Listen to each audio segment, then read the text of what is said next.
Itu perasaan yang sepatutnya, kerana Nabi SAW bersabda, sekiranya kamu tahu apa yang ada di bulan Ramadan, apa yang disediakan oleh Allah di bulan Ramadan, kamu menginginkan Ramadan sepanjang tahun.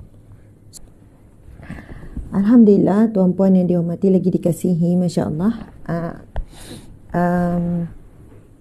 Kita sudah hari ke-7 Ramadan. Hari ke-7 Ramadan bermaksud ada lebih kurang 22 hari lagi Ramadan. Waktu yang berkat ini sangat cepat berlalu, tuan-puan sekalian. Dengan kesibukan, dengan kita bekerja itu ini, Masya Allah, Ramadan ini sebagaimana yang Nabi sebut, sekiranya seandainya kamu tahu apa yang Allah berikan, apa yang Allah sediakan, nikmat-nikmat kebaikan yang ada di dalam bulan Ramadan, maka kamu menginginkan Ramadan sepanjang tahun. Kita inginkan Ramadan setiap hari. Kita menginginkan Ramadan sepanjang tahun adalah Ramadan. Tapi setengah daripada kita inginkan Ramadan ini cepat berlalu. Sebab kita rasa berat bila siang hari tak dapat makan. Dan bila bulan yang biasa kita tak puasa, tak adalah teringin kan.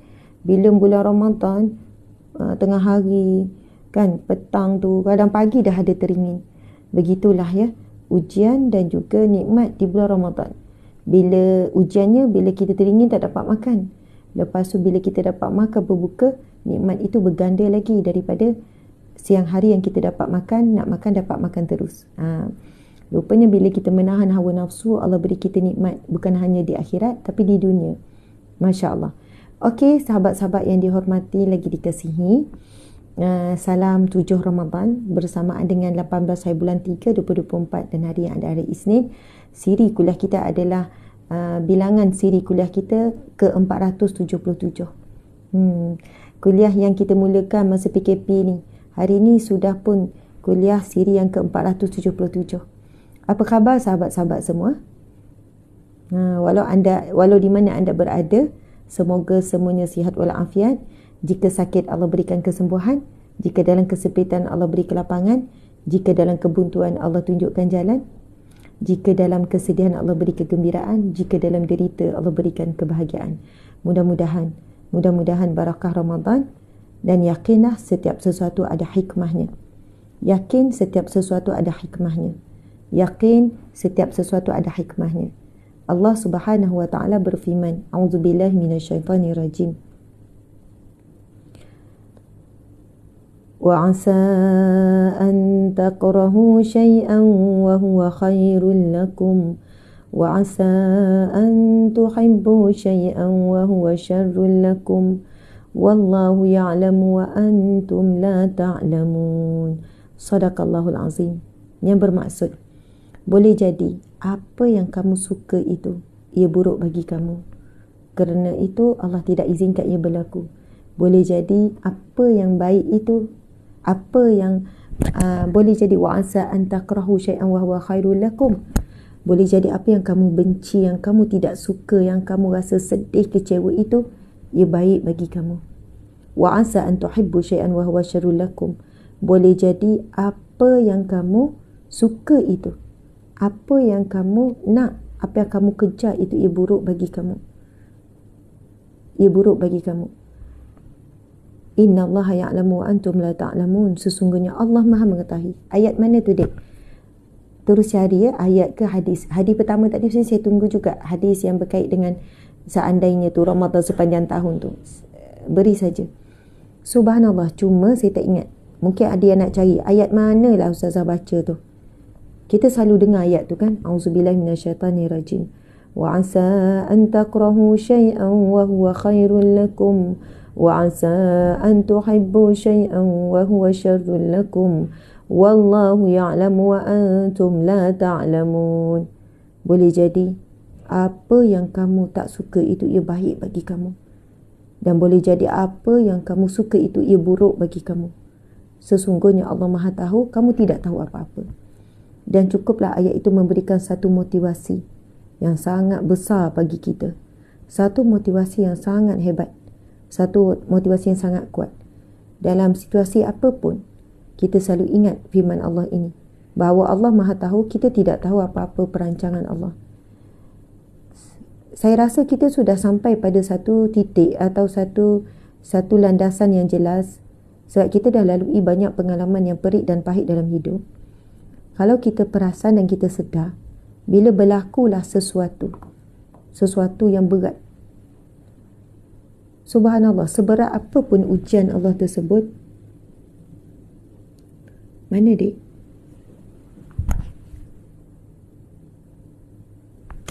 Seberat apa pun dah ujian Allah tersebut, anda boleh cari ia daripada surah Al-Baqarah ayat 216. Masya Allah. Surah Al-Baqarah ayat 216. Masya Allah. Boleh cari, keluarkan ayat tu, tulis terjemahan dia, tampal dekat ruang solat ke, ruang rumah ke. Insya Allah setiap kali kita diuji oleh Allah ataupun kita diberi nikmat oleh Allah, maka kita tengok ayat tu. Bila Allah sebut, boleh jadi apa yang kamu suka itu ia buruk bagi kamu, dan boleh jadi apa yang kamu benci, yang kamu sedih, yang kamu tak suka itu ia baik bagi kamu. Masya Allah, kita rasa teruk sangat keadaan kita, sedih sangat, kecewa sangat. Kenapa kita tanya, kenapa? Lalu kita pun baca firman Allah tu. Boleh jadi bukan macam boleh jadi kita ni ya. Maksudnya Allah nak menyatakan sekarang yang kamu rasa buruk, tapi amat baik bagi kamu. Ada kebaikan, ada perancangan yang Allah sedang susun di masa depan. Yang Allah minta bukan kita menguruskan takdir kita. Yang Allah minta dengan kita adalah melalui takdir yang Allah tentukan, yang mana Allah lebih tahu, Allah lebih bijak menyusun takdir, Allah lebih memahami apa yang terbaik untuk kita. Subhanallah. Saya ulang lagi sekali, tugas kita bukan untuk mengatur-ngatur takdir kita. Tugas kita adalah berusaha buat sehabis baik. Tapi apabila takdir Allah berlaku, tugas kita adalah menjalani takdir Allah itu dengan sabar, sangka baik dan dengan syukur. Subhanallah. Dan proses ini berlaku sepanjang hayat, sepanjang hidup kita sehingga kita mati. Kadang-kadang kita tidak boleh bertahan lagi dengan situasi ataupun keadaan yang susah sekarang. Kita rasa tak boleh tahan dah. Tak boleh nak pergi dah. Tak boleh nak tanggung dah. Tak boleh nak tampung. Rasa nak tinggalkan semua. Rasa nak lepaskan beban. Rasa nak fikir diri sendiri je. Tak nak fikir dah pasal orang lain, pasal semua orang. Kadang rasa nak lari ya. Tapi ternyata kita masih berada di sini. Kita masih melaluinya hari demi hari. Satu demi satu. Sebab suara perasaan selalu didorong oleh hawa nafsu. Hawa nafsu suruh kita apa? Marah, kecewa, lepaskan, lari jauh-jauh. Tapi kita masih ada suara iman. Suara iman itulah yang masih lagi menguatkan kaki kita berada di situasi sekarang. Sebab apa? Saya percaya silih berganti. Rasa kuat, rasa lemah. Rasa stay, rasa nak pergi. Rasa sedih, rasa gembira. Silih berganti. Subhanallah. Masya Allah. Akhirnya, kita pun rasa kadang, ya Allah, aku tak tahu apa aku nak. Aku tak tahu apa yang aku rasa. Aku tak tahu apa yang aku fikir. Aku tak tahu apa yang terbaik untuk diriku. Macam tu ayat kita kan kadang-kadang. Tapi kita tetap berada di sini. Akhirnya kita sebut, Hasbunallah wa ni'mal wakil. Cukuplah Allah bagiku. Dia sebaik-baik penolongku. Dia sebaik-baik penjagaku. Masya Allah. Jadi tuan-puan, sahabat-sahabat yang dirahmati Allah sekalian, saya selalu sebut begini pada diri saya dan kepada tim. Saya kata, bersyukurlah apa yang ada pada saat ini. Inilah tempat yang terbaik untuk kita, situasi yang terbaik untuk kita, keadaan yang terbaik. Walaupun zahirnya nampak buruk. Walaupun zahirnya nampak buruk. Sebab kita nampak kehidupan orang lain, situasi orang lain lagi best. Tetapi saya kata yakinlah, seburuk apapun situasi kita sekarang, seberat apapun ujian Allah timpakan sekarang, kalaulah kita yakin dengan perancangan Allah, sebenarnya inilah yang terbaik untuk kita buat masa ini. Jadi laluilah dengan sangka baik, syukur, dengan sabar, dengan tenang. Masya Allah. Hasbunallah wa ni'mal wakil. Itu firman Allah surah mana tu? Hasbunallah wa ni'mal wakil. Itu kata-kata siapa tu? Firman Allah daripada surah mana tu? Masya Allah. Hasbunallah wa ni'mal wakil. Siapa tahu? Cukuplah Allah bagiku. Dialah sebaik-baik penolongku. Masya Allah. Hasbunallah wa ni'mal wakil. Ni'mal maula wa ni'mal nasir. Betul. Itu adalah doa Nabi Ibrahim alaihissalam. Siapa tahu ia daripada surah mana? Ayat ke berapa? Subhanallah. Saya sebut daripada tadi lagi ni. Hasbunallah wa ni'mal wakil. Dia setakat tu saja. Allahu Akbar. Sebenarnya zikir tu sangat hebat tuan-puan sekalian. Hasbunallah wa ni'mal wakil. Terima kasih yang tuliskan. Surah Al-Imran ayat 173. Terima kasih yang menuliskan surah Al-Imran ayat 173. Terima kasih. Tadi kita dah sebut dah surah Al-Baqarah ayat wa asa an takrahu syai'an wa huwa khairul lakum. Surah Al-Baqarah tadi ayat berapa?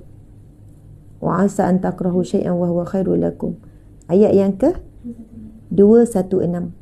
Manakala hasbunallah wa ni'mal wakil surah Al-Imran ayat 173. Tuan-puan dimati Allah sekalian, ada banyak kisah sehingga Nabi Ibrahim belajar daripada pengalamannya, belajar sehingga keimanannya mantap.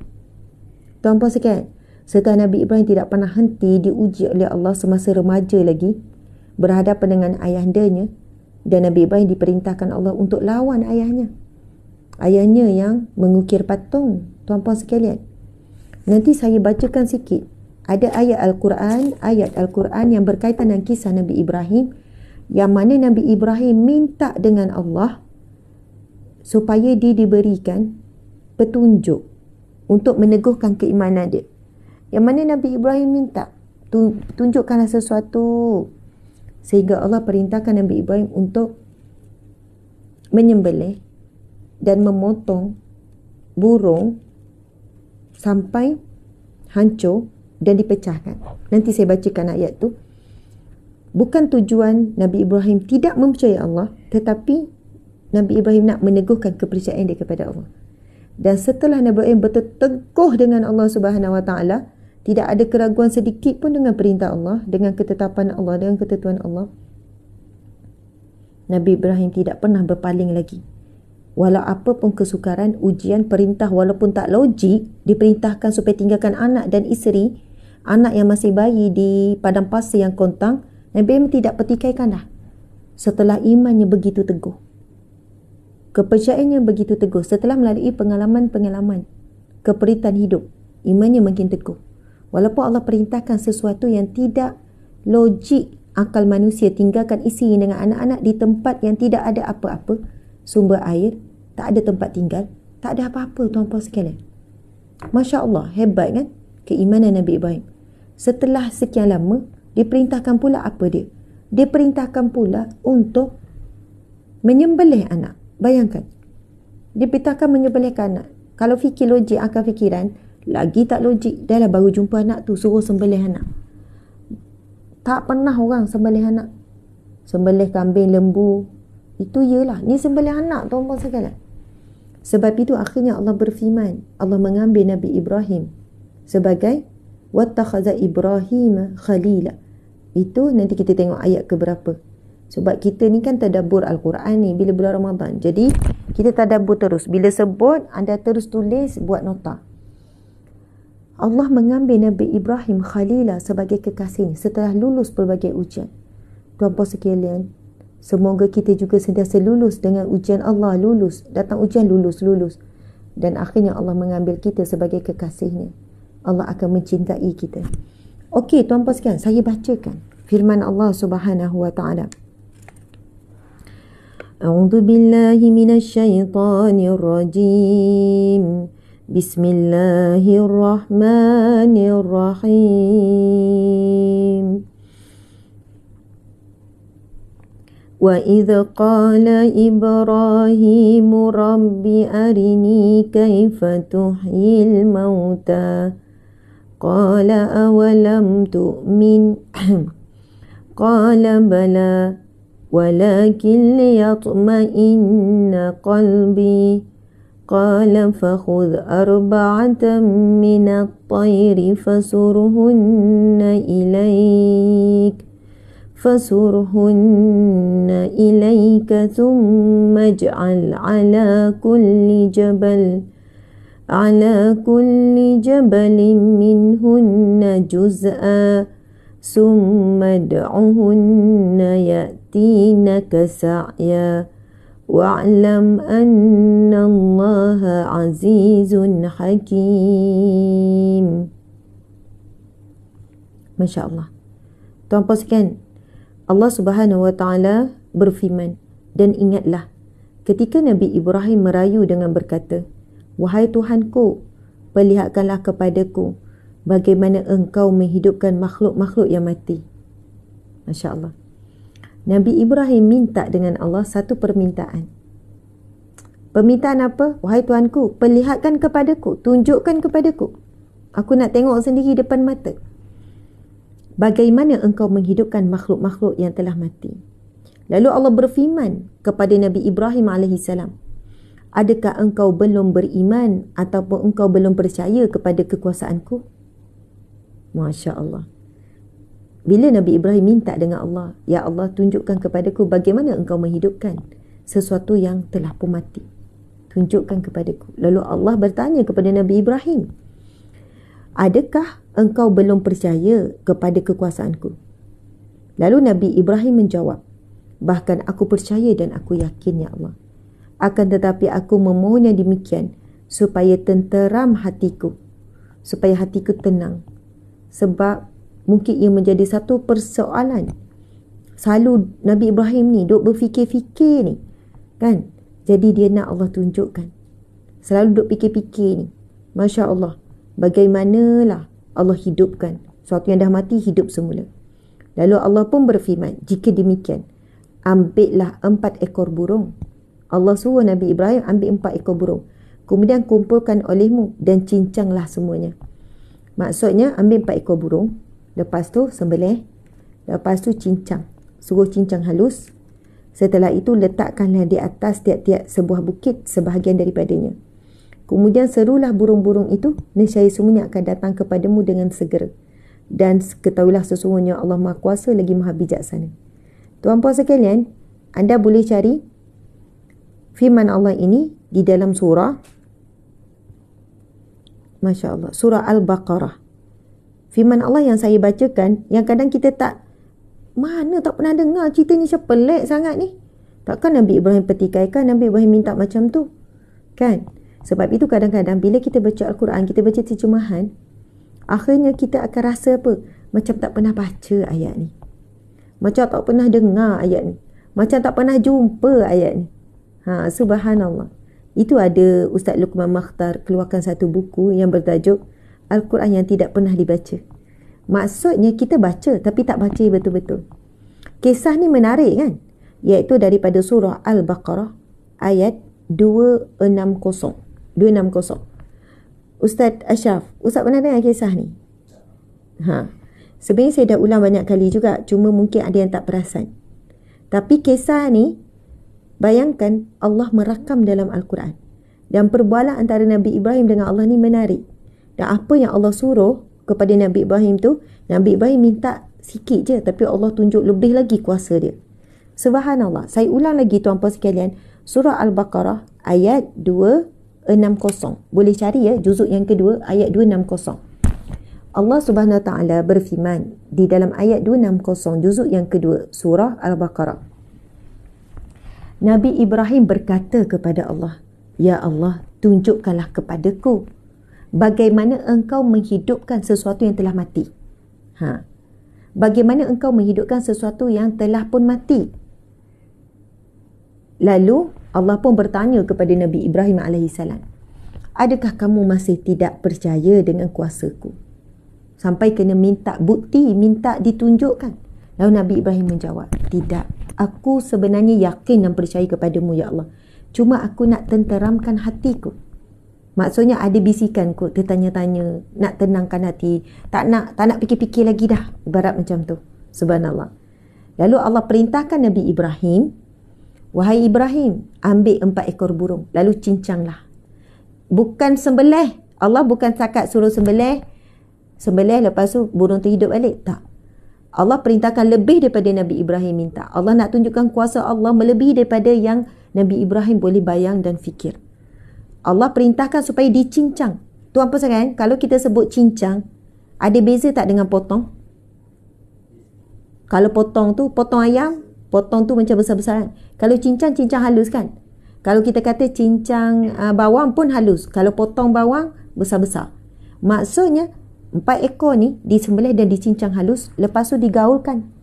Maksudnya tak tahu dah ni, ini kepala ayam mana, ini ekor ayam mana, ini perut ayam mana, digaulkan. Faham? Bukan ayam, burung. Digaulkan. Lepas tu Allah suruh lagi buat apa? Bahagikan 4 bahagian. Bila dah digaulkan yang dicincang ni, tak tahu dah mana badan siapa, kepala siapa.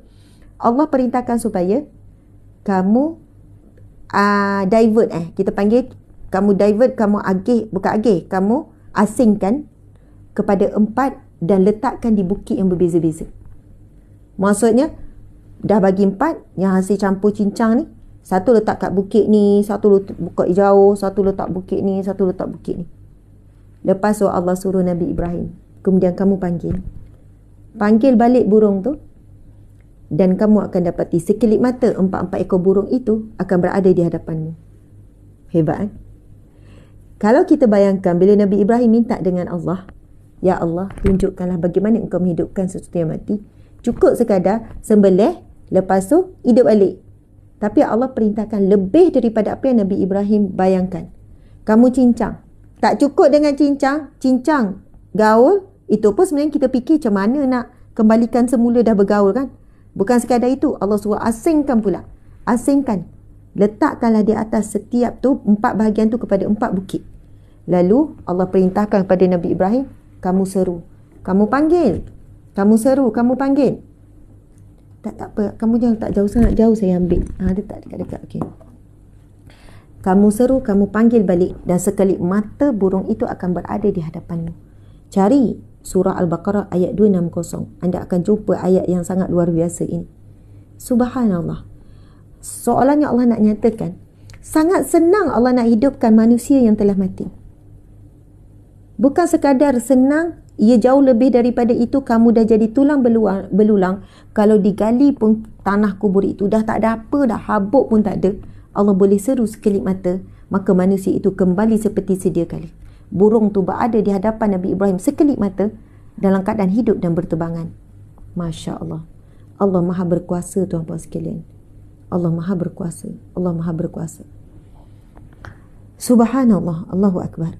Tinggal lagi kita yakin atau tidak. Saya nak membacakan firman Allah. Allah memberikan pengiktirafan kepada Nabi Ibrahim alaihissalam. Sehingga Nabi Ibrahim digelar Khalilullah. Nabi Ibrahim digelar Khalilullah. Subhanallah. Di mana ayat berkenaan dengan Khalilullah tu? Kamu beri ini tak ada pun firman Allah, dik. Cuba kamu tengok. Kalau ada R&D lain lagi, ajak masuk ya. Tak ada ni. Cuba jangan lari lagi. Ada tak? Sebab saya takut salah. Ada tak? Wattakhaza Ibrahim khalila. Tak ada tu, saya tak jumpa ayat ni. Dalam yang awak bagi tadi ada? Tak ada. Subhanallah. Sebenarnya senang je nak cari. Masya Allah. Cuma saya tak ingat firman Allah mana dan saya takut salah. Bagaimana Allah berfirman, Allah sebut, dan aku mengambil Ibrahim sebagai Khalil, iaitu kekasih. Tuan-tuan, saya cuba kita hitung ujian Nabi Ibrahim. Itu yang kita tahu, itu yang diberitahu. Tapi ada banyak lagi. Nabi Ibrahim masa dia remaja lagi, dia diperintahkan untuk menentang ayahnya. Dan dia sebut ayahnya dengan, wahai ayah kesayanganku, wahai ayah yang dicintai, wahai ayah yang dikasihi. Mardiyah, kamu juga tolong juga tau. Wahai ayah yang dikasihi, wahai ayah yang tersayang. Pujuk ayahnya supaya berhenti mengukir berhala, supaya berhenti mengukir patung yang menjadi sebab kaum Nabi Ibrahim musyrik. Subhanallah. Kemudian bila Nabi Ibrahim didapati orang yang menentang penyembahan berhala, Raja Namrud perintahkan supaya Nabi Ibrahim dibakar hidup-hidup. Masya Allah. Dan di sinilah tuan-puan yang kita harus belajar sesuatu, kisah Nabi Ibrahim. Okey, maksudnya saya nak yang kisah ada seekor burung yang memadam api Nabi Ibrahim alaihissalam. Masya Allah. Allah Subhanahu wa taala berfirman, A'udzu billahi minasyaitonir rajim. Bismillahirrahmanirrahim. Wa man ahsanu dinan mimman aslama wajhahu lillah wa huwa muhsinu wattaba'a millata Ibrahim hanifa wattakhadallahu Ibrahim khalila. Sadaqallahul azim. Masya Allah. Allah berfirman, dan tidak ada yang lebih baik agamanya daripada orang yang menyerahkan dirinya kepada Allah dengan ikhlas. Allahu Akbar. Allah berfirman, tidak ada yang lebih baik agamanya, tidak ada yang lebih baik dirinya. Nak tahu agama seseorang kuat atau tidak, nak tahu seseorang itu dia berpegang teguh atau tidak, dan tidak ada yang lebih baik agamanya daripada orang yang menyerahkan dirinya kepada Allah, orang yang ikhlas dengan Allah. Dia ikhlas terima ujian Allah, dia ikhlas terima ketetapan Allah, dia ikhlas menerima baik buruk yang ditetapkan, yang ditakdirkan oleh Allah Subhanahu wa taala. Sedang ia berusaha mengerjakan kebaikan, dan dia pula mengikut ajaran Nabi Ibrahim alaihissalam, ataupun contoh yang diberikan, yang dicontohkan oleh Nabi Ibrahim alaihissalam. Dan kerana itulah wattakhazallahu Ibrahim khalila, dan kerana itulah Allah menjadikan Nabi Ibrahim sebagai kesayangannya. Tuan-puan dimati Allah sekalian, mari kita baca, kita terus baca, jangan bertangguh, sebab bulan Ramadan adalah bulan untuk kita tadabbur Al-Quranul Karim. Okey, kita tengok ya. Ini Masya Allah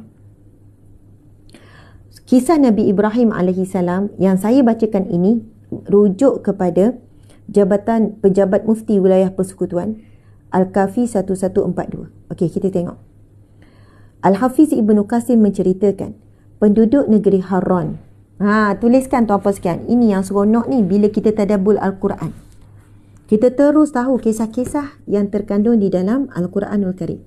Kita sebut pagi ni Allah izinkan kita tadabbur tentang Nabi Ibrahim, dan kita dah mulakan daripada yang pertama, ayat wa asa an takrahu syai'an wa huwa khairul lakum. Boleh jadi apa yang kamu tak suka itu ia baik bagi kamu. Wa asa an tuhibbu syai'an wa huwa syarrul lakum. Dan apa yang kamu tidak suka itu ia amat baik bagi kamu, dan apa yang kamu suka itu ia buruk bagi kamu. Boleh jadi ia buruk bagi kamu. Allah Maha tahu, kamu tidak tahu apa-apa. Itu surah Al-Baqarah ayat berapa? Kalau bolehkan tulis terus ya. Ayat berapa tadi? Siapa ingat? Ayat tu. Kita bermula daripada ayat tu. Surah Al-Baqarah ayat berapa? Wa asa an takrahu 216. Okey. Kemudian kita pergi pula kepada firman Allah tentang hasbunallah wa ni'mal wakil, ni'mal maula wa ni'mal nasir. Tak ada ni'mal maula ni'mal nasir, hasbunallah wa ni'mal wakil. Itu juga doa Nabi Ibrahim. Kita pun bicarakan tentang ayat tu, dan kita akan jumpa sekejap lagi. Itu surah apa? Surah Al-Imran ayat berapa tadi? 173. Adik ambil kertas, tulis satu supaya saya tak ulang-ulang lagi. Cuba apa ni balik. Ini kan saya tahu ini himpunan buku Sabab Nuzul, dek. Betul? Buku tu ada kan? Tak dibeli buku Sabab Nuzul tu? Saya rasa ada, pernah beli kitab Sabab Nuzul ke tak ada? Cek balik. Lepas tu subhanallah, nanti kamu pening kecil lagi ya, kecil sampai tak boleh baca. Okey, subhanallah, insyaAllah. Tuan-puan dimati Allah sekalian, ya, sebab itu seronok sangat bila kita boleh tadabbur Al-Quran. Masya Allah. Tuan-puan dimati Allah sekalian, sekarang sebelum tu kita tengok balik. Seronoknya lepas daripada ni, kita tengok balik berapa ayat dah kita tadabbur hari ni. Okey, Bismillahirrahmanirrahim. Al-Hafiz Ibnu Qasim menceritakan, penduduk negeri Haran adalah kaum musyrikin penyembah bintang dan berhala. Seluruh penduduknya adalah orang-orang kafir kecuali Ibrahim alaihissalam, isterinya dan anak saudaranya, iaitu Nabi Lut alaihissalam. Masya Allah. Nabi Lut alaihissalam adalah anak saudara Nabi Ibrahim alaihissalam. Saya ulang lagi sekali. Nabi Lut alaihissalam ialah anak saudara kepada Nabi Ibrahim alaihissalam. Ibrahim AS terpilih menjadi hamba Allah yang menghapuskan kesyirikan tersebut dan menghilangkan kebatilan-kebatilan yang sesat. Allah Subhanahu Wa Taala telah menganugerahkan kepadanya kegigihan sejak masa kecilnya. Nabi Ibrahim ni sejak daripada kecil lagi, dia telah gigih menghalang ayahnya kan. Beliau diangkat menjadi Rasul dan Allah Subhanahu Wa Taala memilihnya sebagai kekasih Allah. Pada masa berikutnya, awal dakwah tauhid yang dibawa oleh Nabi Ibrahim AS ialah dituju kepada ayahnya. Kerana dia seorang penyembah berhala dan yang paling berhak untuk diberi nasihat. Okey, Nabi Ibrahim telah dijatuhkan hukuman oleh Raja Namrud, di mana dia akan dibakar hidup-hidup dalam api yang amat besar. Kisah Nabi Ibrahim dibakar ini merupakan salah satu kisah yang penting dalam Al-Quran, di mana ia dikisahkan dengan pembakaran itu dilakukan di hadapan khalayak ramai dan persiapan bagi upacara pembakaran tersebut disaksikan oleh seluruh rakyat. Nabi Ibrahim diuji oleh Allah daripada sedari kecil. Bagaimana Nabi Ibrahim yang daripada lahir sampai dia kecil, dia remaja, dia tidak pernah menyembah selain daripada Allah Subhanahu Wa Taala. Boleh jadi ketika kecil sebelum dilantik menjadi Nabi, Nabi Ibrahim diajar ataupun disuruh menyembah berhala, dia enggan, dia tidak mahu. Dia mencari-cari Tuhan. Di dalam hatinya telah ditanam bahawa berhala itu bukan Tuhannya. Dan dia enggan menyembah walaupun boleh tahu bagaimana untuk menyembah dan siapa Tuhan sekalian alam. Subhanallah, ujiannya sedari kecil sebab ayahnya adalah tukang pembuat berhala. Masya Allah, berat kan ujian Nabi Ibrahim AS. Lalu berlakulah, kita tahu kisah perbualan, pertelingkahan siasatan yang berlaku sehingga disahkan bahawa Nabi Ibrahim lah yang memecahkan semua berhala-hala kecuali berhala yang paling besar sekali. Pernah dengar kisah tu kan? Bagaimana Nabi Ibrahim ketika seluruh rakyat sedang berpesta di satu tempat, lalu Nabi Ibrahim masa tu tak ada orang lain, dia je ada di tempat berhala berkumpul ni, dikumpulkan tempat ibadah ni. Lalu Nabi Ibrahim pecahkan semua berhala-berhala dan ditinggalkan berhala yang besar. Berhala paling besar ditinggalkan. Kemudian diletakkan, digantungkan kapak tu, kapak pemecah berhala kecil tu pada sisi berhala yang besar. Bila dipanggil untuk soal siasat, Nabi Ibrahim dipanggil. Sebab semua bersaksi bahawa ketika pesta tu ada, dia seorang yang tak ada. Jadi orang yang paling disyakiat adalah Nabi Ibrahim AS. Lepas tu Nabi Ibrahim pun menjawab dengan jawapan yang sangat bijak. Maksudnya dia panggil macam berdebat lah kan. Bila ditanya, wahai Ibrahim sekian-sekian. Lalu Nabi Ibrahim kata, sepatutnya kamu tanya Tuhan kamu tu, Tuhan yang paling besar tu. Sebab dia je satu yang tak pecah. Dan dia yang pegang kapak. Kalau benar dia ada Tuhan kamu, maka mintalah dia yang memberikan jawapan. Kalau benar dia adalah Tuhan kamu, maka dia pasti memberikan petunjuk dan menjawab siapa yang pecahkan ni. Lalu mereka cuba memperolok-olokkan Nabi Ibrahim. Nabi Ibrahim memperolok-olokkan mereka semula. Masya Allah. Jadi mereka pun terdiam. Mereka terdiam tetapi mereka marah. Raja Namrud sangat marah dengan jawapan Nabi Ibrahim AS. Lalu akhirnya Raja Namrud memerintahkan supaya tenteranya mengumpulkan api yang marak besar untuk membakar Nabi Ibrahim hidup-hidup. Kita tahu kisah tu kan? Dan pembakaran itu, peristiwa itu dilakukan di hadapan seluruh rakyat, tuan-puan sekalian. Masya Allah. Raja Namrud itu lalu perintahkan supaya setiap orang membawa sebekas kayu. Bukan itu saja. Diminta setiap rakyat yang datang bawa sebekas kayu. Sebab kalau rakyat tu ada 10,000, maksudnya ada 10 bekas kayu. Ini memang nak buat kayu yang begitu besar. Maksudnya pembakaran yang begitu besar untuk satu orang dibakar hidup-hidup. Raja Namrud cuba nak tunjukkan kehebatannya. Raja Namrud cuba nak tunjukkan kekuasaannya. Oh, dia boleh buat unggun api yang besar. Dia nak beri rasa takut kepada Nabi Ibrahim AS. Dan dia juga nak beri rasa takut kepada seluruh rakyat. Kalau kamu ingkar kepada perintah Raja Namrud, maka tengoklah balasan. Tengoklah apa yang akan kamu kenakan. Jadi dia nak melibatkan rasa takut tu kepada seluruh rakyat, bukan kepada Nabi Ibrahim sahaja. Raja Namrud perintahkan supaya tiap-tiap orang membawa sebekas kayu api. Semua penduduk bergotong royong mengambil bahagian membawa kayu bakar sebanyak yang dapat sebagai bakti kepada Tuhan-Tuhan mereka yang telah dihancurkan oleh Nabi Ibrahim. Setelah kayu api dilonggokkan dengan banyaknya sehingga menjadi sebuah bukit. Banyaklah sebab seluruh rakyat bawa longgokan api. Sebagai bukti yang mereka ini rasa sedih kerana Tuhan mereka dihancurkan Nabi Ibrahim. Maka baginda pun dibawa ke tempat itu. Lalu dikatakan, engkau akan dibakar wahai Ibrahim. Kalau engkau benar-benar mempunyai Tuhan lain selain daripada Tuhan-Tuhan kami, mohonlah kepadanya. Kami ingin melihat setakat mana kebenaranmu. Masya Allah, tuan-tuan sekalian. Seronok tak dengan kisah ni? Seronok kan? Bayangkan, Nabi Ibrahim mula-mula dia jawab kepada Raja Namrud dan kepada penduduk-penduduk yang mempertikaikan, kan? Siapa yang buat ni? Ibrahim, kamu yang buat kan? Nabi Ibrahim pun menjawab. Sebab ditinggalkan satu patung yang paling besar. Patung kecil-kecil semua dah dihancurkan. Ketika ada majlis pesta besar-besaran, ketika tak ada siapa-siapa, Nabi Ibrahim jadi kat situ. Lalu Nabi Ibrahim pun menjawab, tanyalah kepada Tuhan kamu tu. Tanyalah kepada Tuhan kamu tu. Yang paling besar tu. Dia tak jaga ke yang kecil-kecil ni? Dia mesti tahu apa yang berlaku. Lagipun kapak tu ada pada patung dia. Tergantung pada tangan dia ataupun di patungnya. Kan? Lalu mereka pun membalas balik. Sekarang kami longgokkan api yang besar ni untuk bakar kamu. Kalau betul kamu ada Tuhan selain daripada Tuhan kami ni, maka mintalah tolong dengan dia. Kan Nabi Ibrahim kan suruh dia orang minta tolong first. Minta tolonglah dengan Tuhan kamu ni. Tanyalah dia siapa yang buat. Sekarang Nabi Ibrahim ditempelak balik. Maksudnya diejek balik. Kalau kamu ada Tuhan selain daripada Tuhan yang kita sembah ni, yang kami sembah ni, minta tolong. Kami nak tengok sejauh mana kekuasaannya. Kekuasaan Tuhan kamu itu. Lalu Nabi Ibrahim AS tetap tabah dan menyerahkan segala perkara kepada Allah Subhanahu wa ta'ala. Allahu Akbar. Dik, saya nak ayat hasbunallah wa ni'mal wakil tu ya.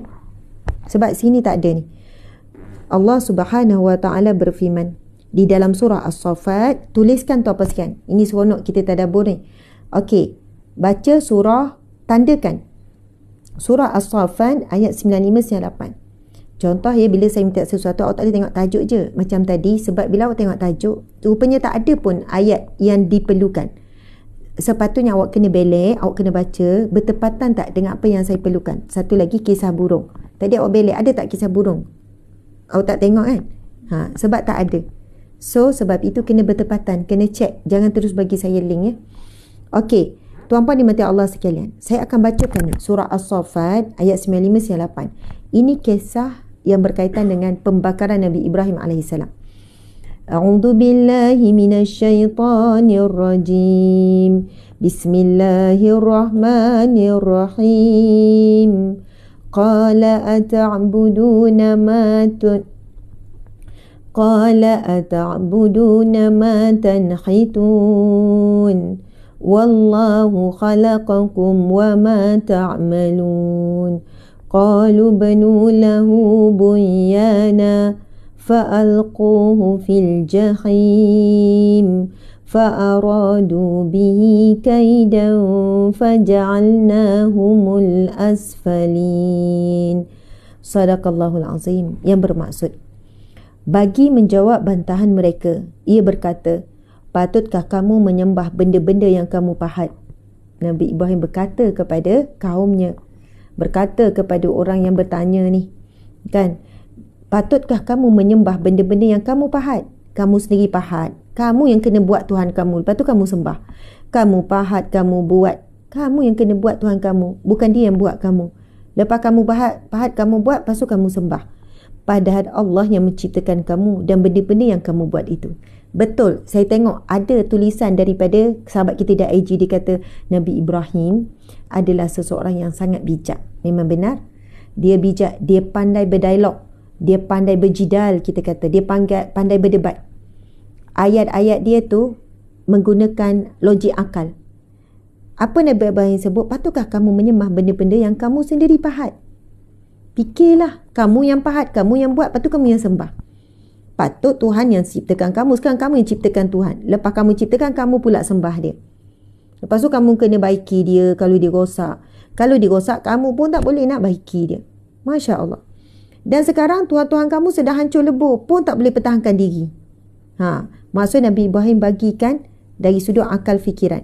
Padahal Allah yang menciptakan kamu dan benda-benda yang kamu buat itu.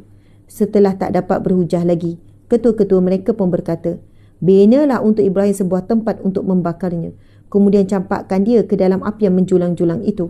Maka mereka dengan perbuatan membakar Nabi Ibrahim itu hendaklah melakukan angkara yang menyakitinya. Lalu kami jadikan mereka orang terkebawah yang tidak berjaya melakukannya. Subhanallah. Masya Allah. Okey, kita tengok. As-Sa'udi berkata, mereka menahannya dalam sebuah rumah. Mereka mengumpulkan kayu bakar, bahkan sehingga seorang wanita yang sedang sakit bernazar dengan berkata, sungguh jika Allah Subhanahu Wa Taala telah memberikan kepadaku kesembuhan, maka aku akan mengumpulkan kayu bakar untuk membakar Ibrahim. Maksudnya, subhanallah, mereka ni, tuan-puan, subhanallah, ada wanita yang sedang sakit, tak boleh nak bangun berkata, sungguh jika Allah memberiku kesembuhan, maka aku akan mengumpulkan kayu bakar untuk membakar Ibrahim. Aku pun walaupun tengah sakit, kalaulah aku boleh bangun, aku pun akan bakar Nabi Ibrahim. Mereka ni rasa nak marah sangat kepada Nabi Ibrahim. Setelah kayu bakar terkumpul menjulang tinggi, mereka mula membakar setiap hujung tepian dari tumpukan itu. Sehingga apabila ada seekor burung yang terbang di atasnya, nescaya akan hangus terbakar. Maksudnya api itu besar sangat.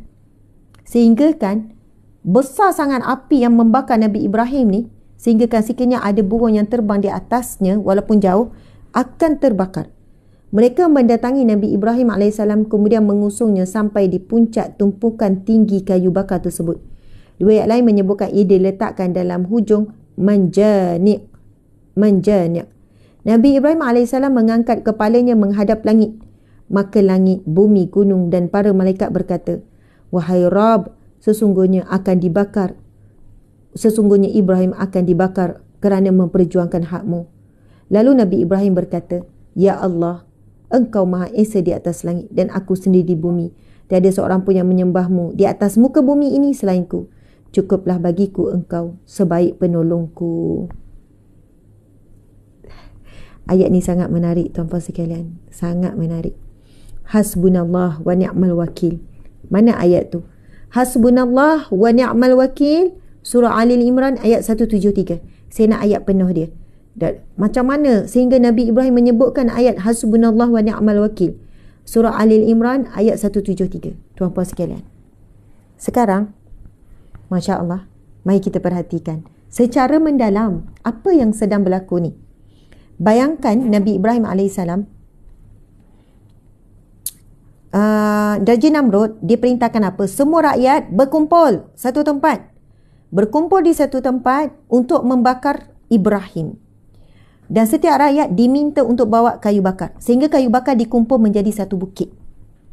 Dan setelah jadi satu bukit yang besar untuk membakar Nabi Ibrahim AS, Nabi Ibrahim diangkat sampai ke puncak. Dia angkat sampai ke puncak himpunan kayu bakar itu. Lalu ketika itu, para malaikat pun berkata, ketika Nabi Ibrahim mengangkat wajahnya ke langit, maka langit dan bumi, subhanallah, menghadap ke langit, maka langit, bumi, gunung ganan dan para malaikat berkata, Masya Allah. Langit, bukit, gunung ganang berkata, wahai Rabb, wahai Tuhan, sesungguhnya Ibrahim akan dibakar. Ibrahim akan dibakar kerana memperjuangkan hak-hakmu. Ibrahim akan dibakar kerana mempertahankan kalimahmu. Dia akan dibakar. Ni, malaikat memohon kepada Allah. Namun perhatikan apa jawapan Nabi Ibrahim AS. Apa jawapan Nabi Ibrahim AS? Tuan-puan sekalian, Nabi Ibrahim berkata, ya Allah, Engkaulah Tuhan yang Maha Esa di atas langit dan aku sendiri di bumi ini. Tiada seorang pun yang menyembahmu di atas muka bumi melainkan ku, ya Allah. Tak ada orang lain. Masa ni Nabi Ibrahim sangat keseorangan. Ayahnya pemahat berhala. Dia betul-betul seorang ketika ini. Cukuplah bagiku. Hasbunallah wa ni'mal wakil. Cukuplah Allah bagiku. Ayat penuh 173. Cukuplah Allah bagiku. Mari kita tengok ya. Subhanallah. Masya Allah. Yang ini ayat lain ni, dik. Ini ayat tak berkait dengan kisah. Ha? Ya, ya. Ini bukan ni. Ini kisah perang Nabi Muhammad SAW. Ini kisah perang. Masa tu para sahabat mula tak yakin. Kemudian, ya. Tak ni. Subhanallah. Allahu Akbar. Okey. Masya Allah. Tuan-tuan dimati Allah sekalian. Ya. So, Al-Ma'idah 173 tu, itu adalah hasbunallah wa ni'mal wakil. Bukan ungkapan Nabi Ibrahim SAW. Itu ungkapan para sahabat. Ketika dibawa berita bahawa akan berhadapan dengan para musuh yang berganda-ganda besar. Lalu para sahabat pun menguatkan kata-kata mereka dengan mengulangi kata-kata Nabi Ibrahim AS. Hasbunallah wa ni'mal wakil. Masya Allah. Okey, tuan-puan dimati Allah. Namun ada ni dalam hadis ni, dalam lihat Fathul Bari ni, disebutkan, Nabi Ibrahim menyebutkan ayat tersebut. Cuma kita kena cari ayat exactly yang berkaitan dengan kisah Nabi Ibrahim AS. Tapi dalam hadis ada disebutkan. Dia ibaratnya begini tau. Bila Nabi Ibrahim sudah nak dibakar, soalannya confirm akan dibakar. Bukan akan dibakar, confirm akan dibakar. Lalu para malaikat datang, merayu-rayu, meminta, mengadu pada Allah. Ya Allah, Ibrahim akan dibakar kerana mempertahankan kalimahmu, ya Allah. Lalu Nabi Ibrahim menjawab, hasbunallah wa ni'mal wakil. Cukuplah Allah bagiku. Dialah sebaik-baik penolongku. Maksudnya, soalannya bukan Nabi Ibrahim sombong dengan para malaikat. Bukan Nabi Ibrahim sombong kepada langit. Bukan sombong kepada bukit. Sebab disebutkan mengangkat kepalanya menghadap langit. Maka langit, bumi, gunung ganang dan para malaikat. Maksudnya ketika itu, langit, gunung ganang, bukit dan para malaikat meminta mengadu pada Allah. Bukannya Nabi Ibrahim ini pandang lekeh. Bukan sombong kepada langit, bumi, gunung ganang dan para malaikat. Tetapi Nabi Ibrahim ketika itu tidak menyandarkan sedikit pun. Tidak menyandarkan sedikit pun kepada makhluk selain daripada Allah. Maksud tak menyandarkan. Tak adalah, bukit tolonglah aku. Malaikat tolonglah aku. Malaikat tolong alihkan aku. Kan? Malaikat tolong minta tolong dengan Allah. Tidak.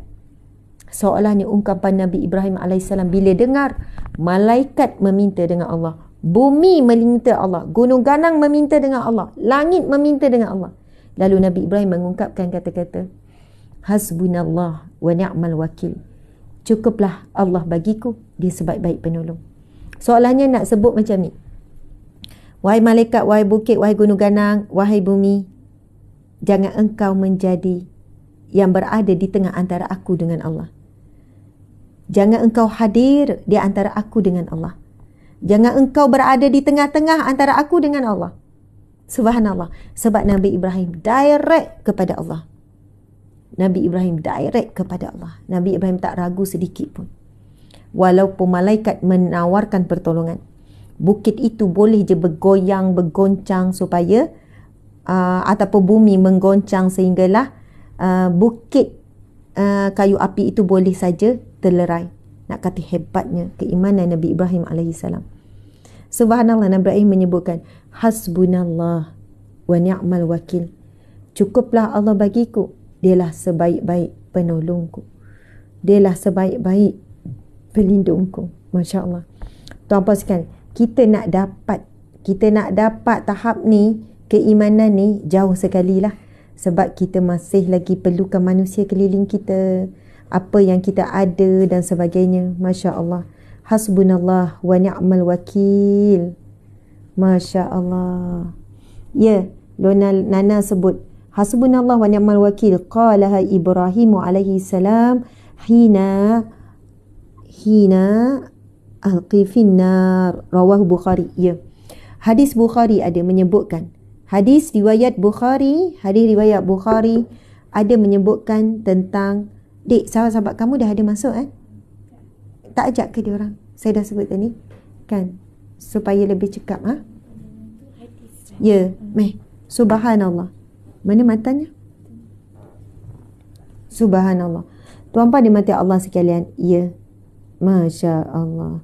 Alhamdulillah. Ya, ayat 173 surah Al-Imran pun ada hasbunallah wa ni'mal wakil, dan disebutkan itu adalah mereka mengulangi apa yang Nabi Ibrahim sebut. Betul lah, tu ada kaitan. Tuan-tuan dimati Allah sekalian, kita tengok. Mereka lantas melemparkan Nabi Ibrahim AS ke dalam tumpukan kayu bakar yang tinggi. Kemudian diserukan oleh Allah Subhanahu wa taala dengan firman-Nya, ya naru kuni bardan wa salaman ala Ibrahim. Ya naru kuni bardan wa salaman ala Ibrahim. Surah Al-Anbiya ayat yang ke-69. Surah Al-Anbiya ayat 69. Tuan-puan, boleh tuliskan Surah Al-Anbiya ayat 69. Allah berfirman, ya naru kuni bardan wa salaman ala Ibrahim. Wahai api, jadilah engkau sejuk serta selamat sejahtera kepada Ibrahim. Masya Allah. Ibnu Abbas dan Abu Al-Aliyah keduanya berkata, jika Allah Subhanahu wa taala tidak mengatakan serta selamat sejahtera kepada Ibrahim, salaman ala Ibrahim, saya api itu akan membinasakan Nabi Ibrahim AS dengan dinginnya. Subhanallah. Tuan-puan dimati Allah sekalian, hebat kan? Hebat. Apabila Nabi Ibrahim AS menyebutkan hasbunallah wa ni'mal wakil, cukuplah Allah bagiku, dia sebaik-baik penolongku. Ketika langit, bumi, gunung ganang dan seluruh para malaikat menawarkan pertolongan ataupun sedang meminta dan merayu kepada Allah Subhanahu wa taala, tuan-puan sekalian, namun Nabi Ibrahim menjawab, cukuplah Allah bagiku. Maksudnya Nabi Ibrahim benar-benar bertawakal, menyerah diri bulat-bulat kepada Allah tanpa mengharapkan pertolongan daripada para makhluk yang sedang menolong Nabi Ibrahim.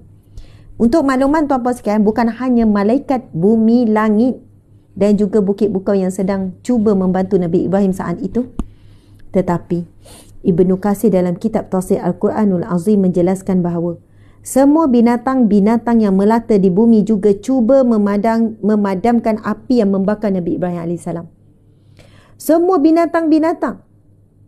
Masya Allah, ini menarik tuan-puan sekalian. Ini disebut dalam Ibnu Katsir dalam kitab Tafsir Al-Quran Azim menjelaskan. Bahkan semua binatang-binatang yang melata di bumi juga cuba memadamkan api yang membakar Nabi Ibrahim AS, kecuali cicak. Sebagaimana hadis riwayat Ibnu Hatim daripada Aisyah radhiyallahu anha bahawa Rasulullah sallallahu alaihi wasallam bersabda, sesungguhnya Ibrahim tatkala dicampakkan ke dalam api, semua binatang yang melata di bumi cuba memadamkan api kecuali cicak. Kerana sesungguhnya ia cicak meniupkan api ke atas Nabi Ibrahim alaihi salam. Masya Allah. Tuan-puan sekalian, disebutkan seluruh, nanti saya sebutkan tentang hukum membunuh cicak. Hukum membunuh cicak. Masya Allah. Seluruh binatang cuba memadamkan api yang sedang marak membakar Nabi Ibrahim. Kenapa? Sebab binatang tahu Nabi Ibrahim itu Nabi yang benar. Masya Allah, binatang tahu. Sebab itu tuan-puan sekalian, menarik kan cerita ni? Bumi, langit, malaikat, bahkan seluruh binatang cuba membantu memadamkan api yang sedang membakar, api yang sangat besar membakar Nabi Ibrahim AS. Satu ekor binatang je yang tak bantu, cicak. Sebab itu cicak ni hukumnya sunat, membunuhnya. Dan membunuhnya dapat pahala. Membunuhnya dapat pahala. Subhanallah. Ustaz ada tak? Kalau Ustaz ada, panggil Ustaz. Sebab Ustaz adalah testimoni ataupun contoh terbaik pembunuh cicak. Tak cukup cicak kat rumah kami. Kalaulah Ustaz balik lambat daripada surau dengan anak-anak, saya dah tahu dah tu. Encik suami saya sedang membunuh cicak dekat surau. Subhanallah. Nantilah dia ada pengalaman yang banyak dengan cicak. Daripada kecil sampai ketua ni, dia masih lagi meneruskan hobi membunuh cicak. Tak apalah, kita cerita ya. Orang ramai yang berkumpul di sekitar kawasan itu masing-masing merasakan betapa dahsyatnya api itu. Api besar yang belum pernah disaksikan oleh mereka sebelumnya. Masing-masing merasa yakin sudah pasti Ibrahim akan hangus menjadi abu. Sebab apa? Api ni daripada kayu api yang dibentuk sampai jadi apa? Sampai jadi bukit. Sampai jadi bukit. Subhanallah. Dik, kalau boleh kan tolong sampaikan, sorry saya tak sempat nak beritahu Ustaz sebab Ustaz uruskan anak tadi, minta kata Ustazah suruh bawa anak-anak yang tadi tu, yang pergi sekali tu ke pejabat. Gitu je. Ha? Oh ya ke? Tak apa. Tak apalah kalau gitu. Tuan-puan dimati Allah sekalian. Okey. Jadi, Masya Allah, tuan-puan yang dihormati lagi dikasihi. Jadi, bila api ni, kayu api ni sebesar bukit. Kayu api sebesar bukit, tuan-puan sekalian. Dah kayu api sebesar bukit, lepas tu dibakar, Nabi Ibrahim ada dalam tu. Mereka semua menyangkakan bahawa Nabi Ibrahim akan hancur, hangus menjadi debu. Ibnu Katsir menukilkan bahawa Ka'ab Al-Ahbar menyebutkan ketika itu seluruh penduduk bumi tidak mampu mengambil manfaat daripada api, sedangkan tubuh Nabi Ibrahim AS tidak terbakar. So penduduk bumi tidak mampu nak buat apa-apa daripada api tersebut. Namun tubuh Nabi Ibrahim AS tidak terbakar selain tali yang mengikat dirinya.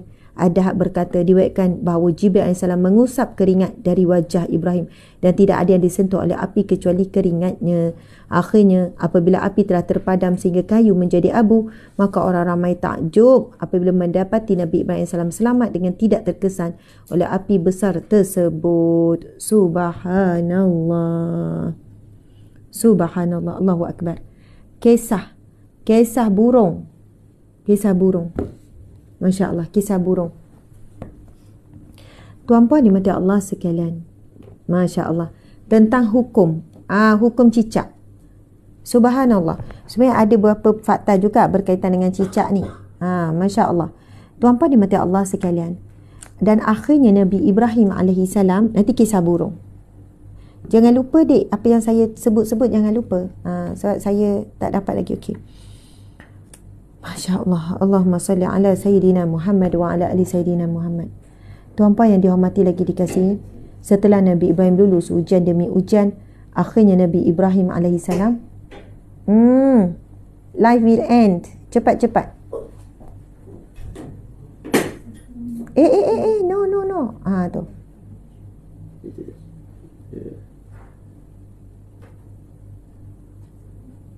Selalulah nak kena end. Tak, awak kena ni saja. Subhanallah. Awak tak tahu kan? Tak. Oh, tak. Tim kena SOP ni. TikTok ni baru. Ya, so sebenarnya yang tim yang sebelum ni kena bagi tahulah kepada semua. Kena maksudnya alert. Maksudnya apa yang kena alert, apa yang kena tu. Okey. Subhanallah. Tuan-puan dimati Allah sekalian. Okey. Masya Allah. Persoalan pasal cicak ni. Cicak dan dikenali sebagai binatang yang melata. Sekarang saya baca daripada Jabatan Mufti Wilayah Persekutuan juga, Al-Kafi 1182, membunuh cicak, adakah ia dibenarkan? Okey. Cicak dikenali sebagai binatang yang melata. Badannya berbintik-bintik seperti penyakit kusta dan merupakan binatang fawahish, perosak. Dalil di syariat membunuh cicak. Cicak merupakan binatang yang boleh dibunuh dan kerana termasuk di dalam binatang perosak. Terdapat pelbagai hadis sallallahu alaihi wasallam yang memerintahkan supaya membunuh cicak. Di antaranya hadis yang diriwayatkan oleh Ummu Syarik radhiyallahu anha. Anna Rasulullah sallallahu alaihi wasallam amara biqatli wazaghi wa qala kana yanfukhu ala Ibrahim alaihi salam. Sesungguhnya Rasulullah sallallahu alaihi wasallam memerintahkan supaya membunuh cicak dan baginda bersabda, sesungguhnya cicak itu meniup ataupun menyemarakkan api yang membakar Ibrahim AS. Memang hadis riwayat Bukhari, hadis sahih riwayat Bukhari. Sesungguhnya Rasulullah SAW memerintahkan supaya membunuh cicak dan baginda bersabda, sesungguhnya cicak itu meniup ataupun menyemarakkan api yang membakar Ibrahim AS. Hadis sahih riwayat Bukhari. Binatang-binatang lain termasuk burung-burung kecil, burung besar dan sebagainya, semua berusaha untuk membakar api yang marak, yang begitu besar, sebesar bukit yang dibina, yang dibangunkan oleh seluruh penduduk kaum Nabi Ibrahim untuk membakar Nabi Ibrahim. Dan seluruh binatang cuba memadamkan api. Subhanallah, kecuali cicak. Cicak dia meniupkan lagi supaya api menjadi marak. Terdapat juga hadis lain menceritakan berkenaan perintah membunuh cicak.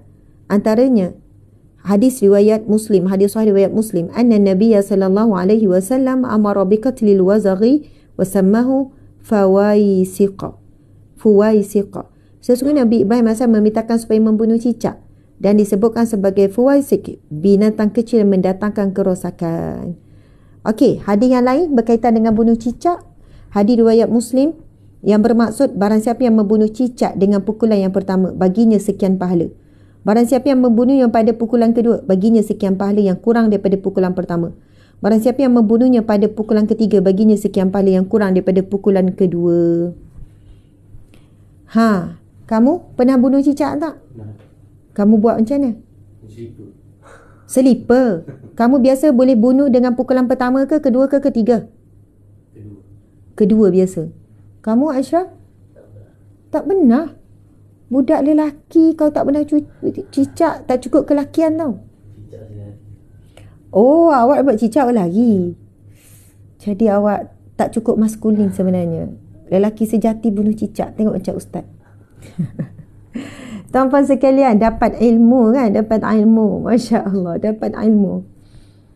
Kalau kita tengok, kalau cicak banyak di masjid atau surau, tahi cicak tu.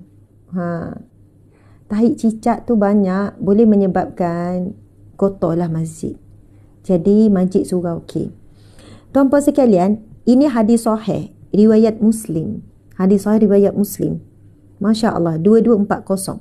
Nabi bersabda, barang siapa yang membunuh cicak dengan pukulan yang satu pukulan je. Pukul lastik sekali, sebab lastik dia tu hebat sangat. Dia lastik sekali, cicak jatuh mati. Nabi kata dah ada pahala sekian.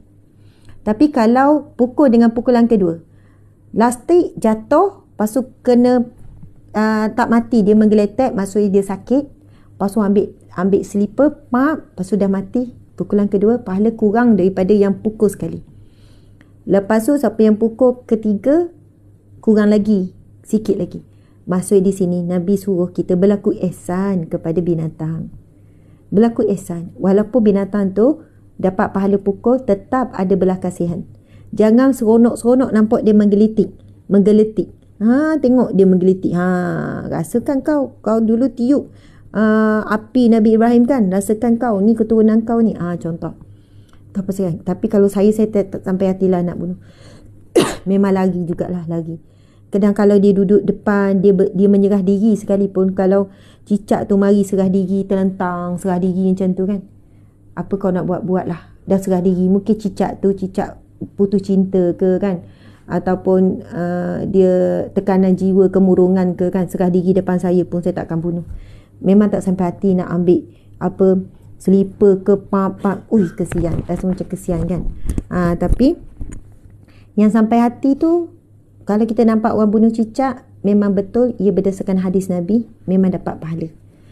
Okey, Imam Nawawi dalam mensyarahkan hadis ini menyatakan dalam riwayat yang lain menyebut sebanyak 70 ganjaran sekiranya membunuhnya dengan satu pukulan. 70 ganjaran. Sebab tak menyeksanya, cicak dikelaskan golongan haiwan perosak. Kesimpulan, berbalik kepada pusat di atas, perintah membunuh cicak merupakan satu perkara yang disunatkan.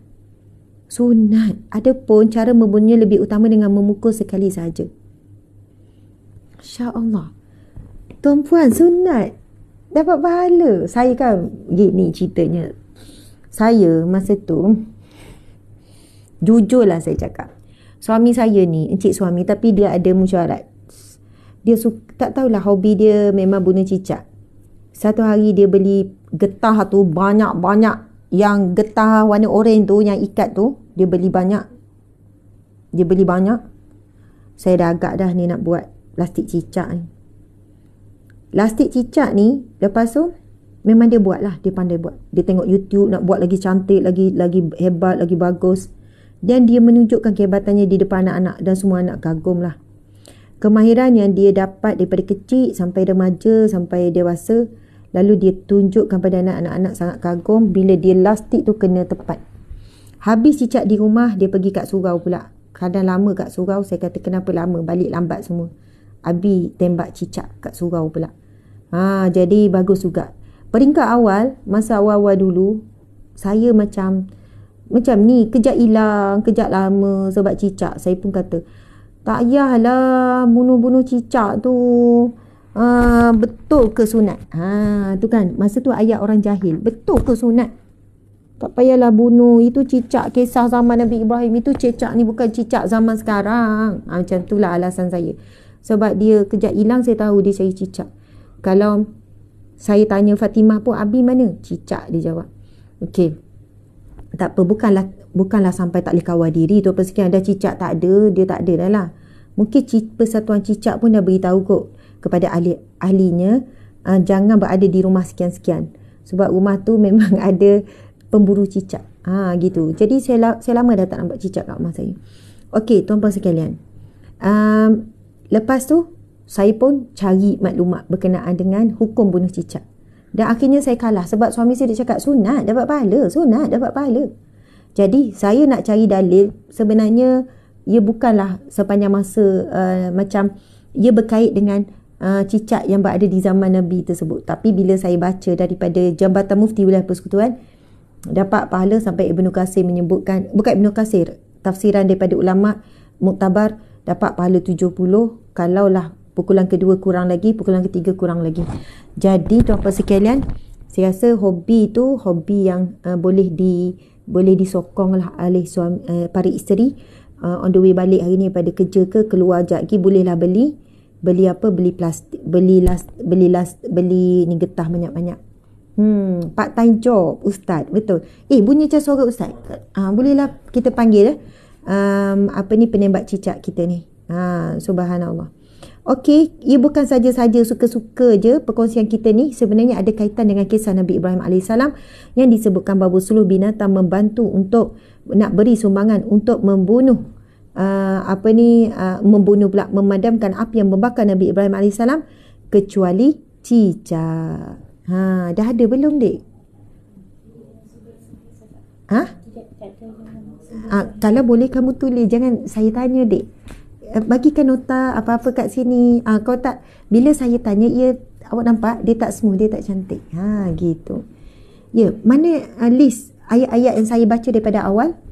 Semua kita nak ni balik. Kita nak apa panggil?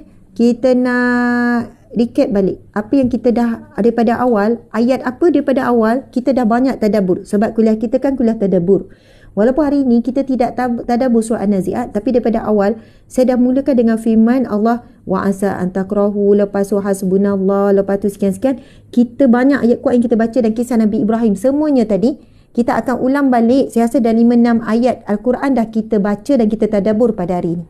Subhanallah, alhamdulillah. Ya, ada yang tulis Al-Baqarah 216 dan sebagainya. Subhanallah. Okey, tuan-puan dimati Allah sekalian, minta maaf tadi kita memang mula bagi salam, tapi kita tidak memulakan dengan suratul Fatihah seperti biasa. Walaupun sekarang kita nak tutup dah, sebenarnya nak habis dah kuliah kita ni, kita baca juga sama-sama. Tak semestinya kita buka majlis dengan ayat sekali, ya, dengan ayat sekali. Saya rasa dalam kita tadabbur banyak ayat, lagi-lagi ayat berkaitan dengan kisah Nabi Ibrahim tadi, ayat-ayat kisah burung tadi, kisah burung yang dihancurkan dan sebagainya. Masya Allah. Allahu Akbar. Masya Allah. Ustaz pemburu cicak. Mana Ustaz? Oh, Ustaz tak keluar tadi? Oh, tadi bunyi suara tu tak? Kejap, tak apa. Okey, kita baca sama-sama tuan-puan sekalian. Lepas tu walaupun dia bukan permulaan tutup, tapi kita ambil manfaat. Surah Al-Fatihah adalah surah Nabi sebut surah yang merupakan syifa ataupun ruqyah. Sekarang kepada siapa yang ada apa jua sakit, sama ada sakit zahir ataupun sakit batin, sakit yang tahu ataupun tidak tahu, yang pasti ataupun tidak pasti, maka Masya Allah, marilah sama-sama kita membacakan suratul Fatihah. Saya nak kasturi, Dek, ya. Saya nak kasturi surah Al-Fatihah. A'udzu billahi minasyaitonir rajim. Bismillahirrahmanirrahim. Alhamdulillahi rabbil alamin. Ar-Rahmanir-Rahim. Maliki yaumiddin. Iyyaka na'budu wa iyyaka nasta'in. Ihdinas siratal mustaqim.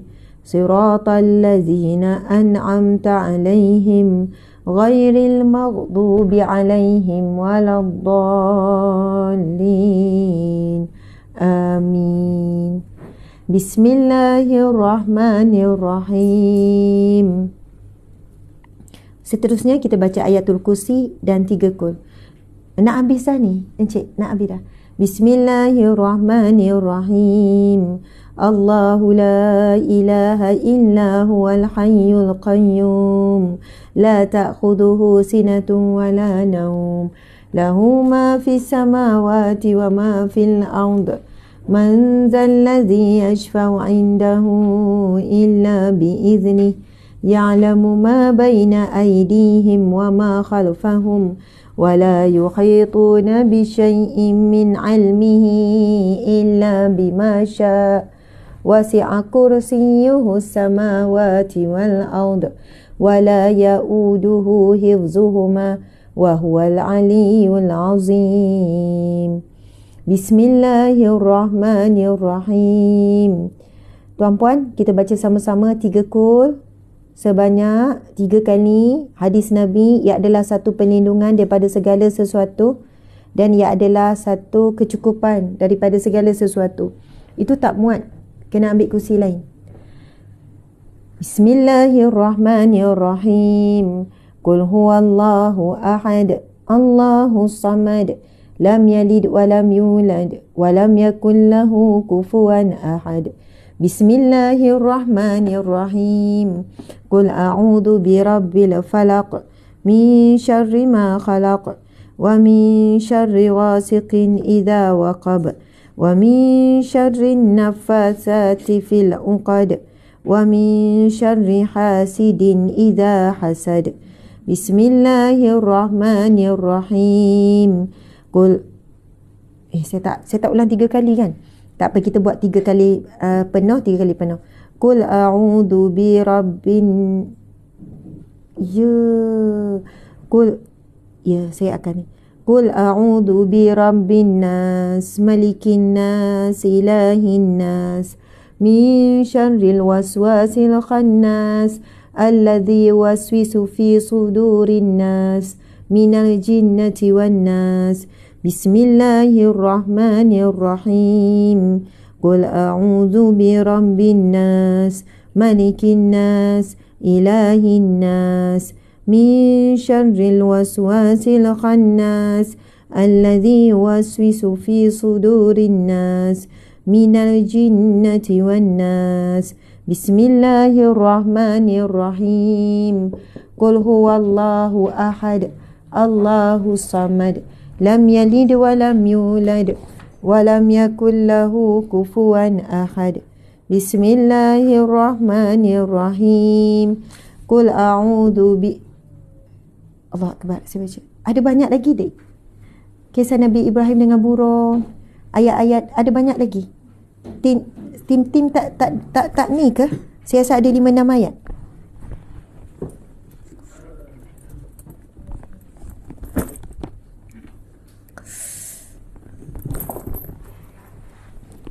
Bismillahirrahmanirrahim. Qul huwallahu ahad, Allahus samad, lam yalid wa lam yulad wa lam yakul lahu kufuwan ahad. Bismillahirrahmanirrahim. Qul a'udzu birabbil falaq min syarri ma khalaq wa min syarri ghasiqin idza waqab wa min syarri naffasati fil 'uqad wa min syarri hasidin idza hasad. Bismillahirrahmanirrahim. Qul a'udzu birabbin nas, malikin nas, ilahin nas, min syarril waswasil khannas, alladzi yuwaswisu fi sudurin nas, minal jinnati wan nas. Sekali lagi Ustaz. Bismillahirrahmanirrahim.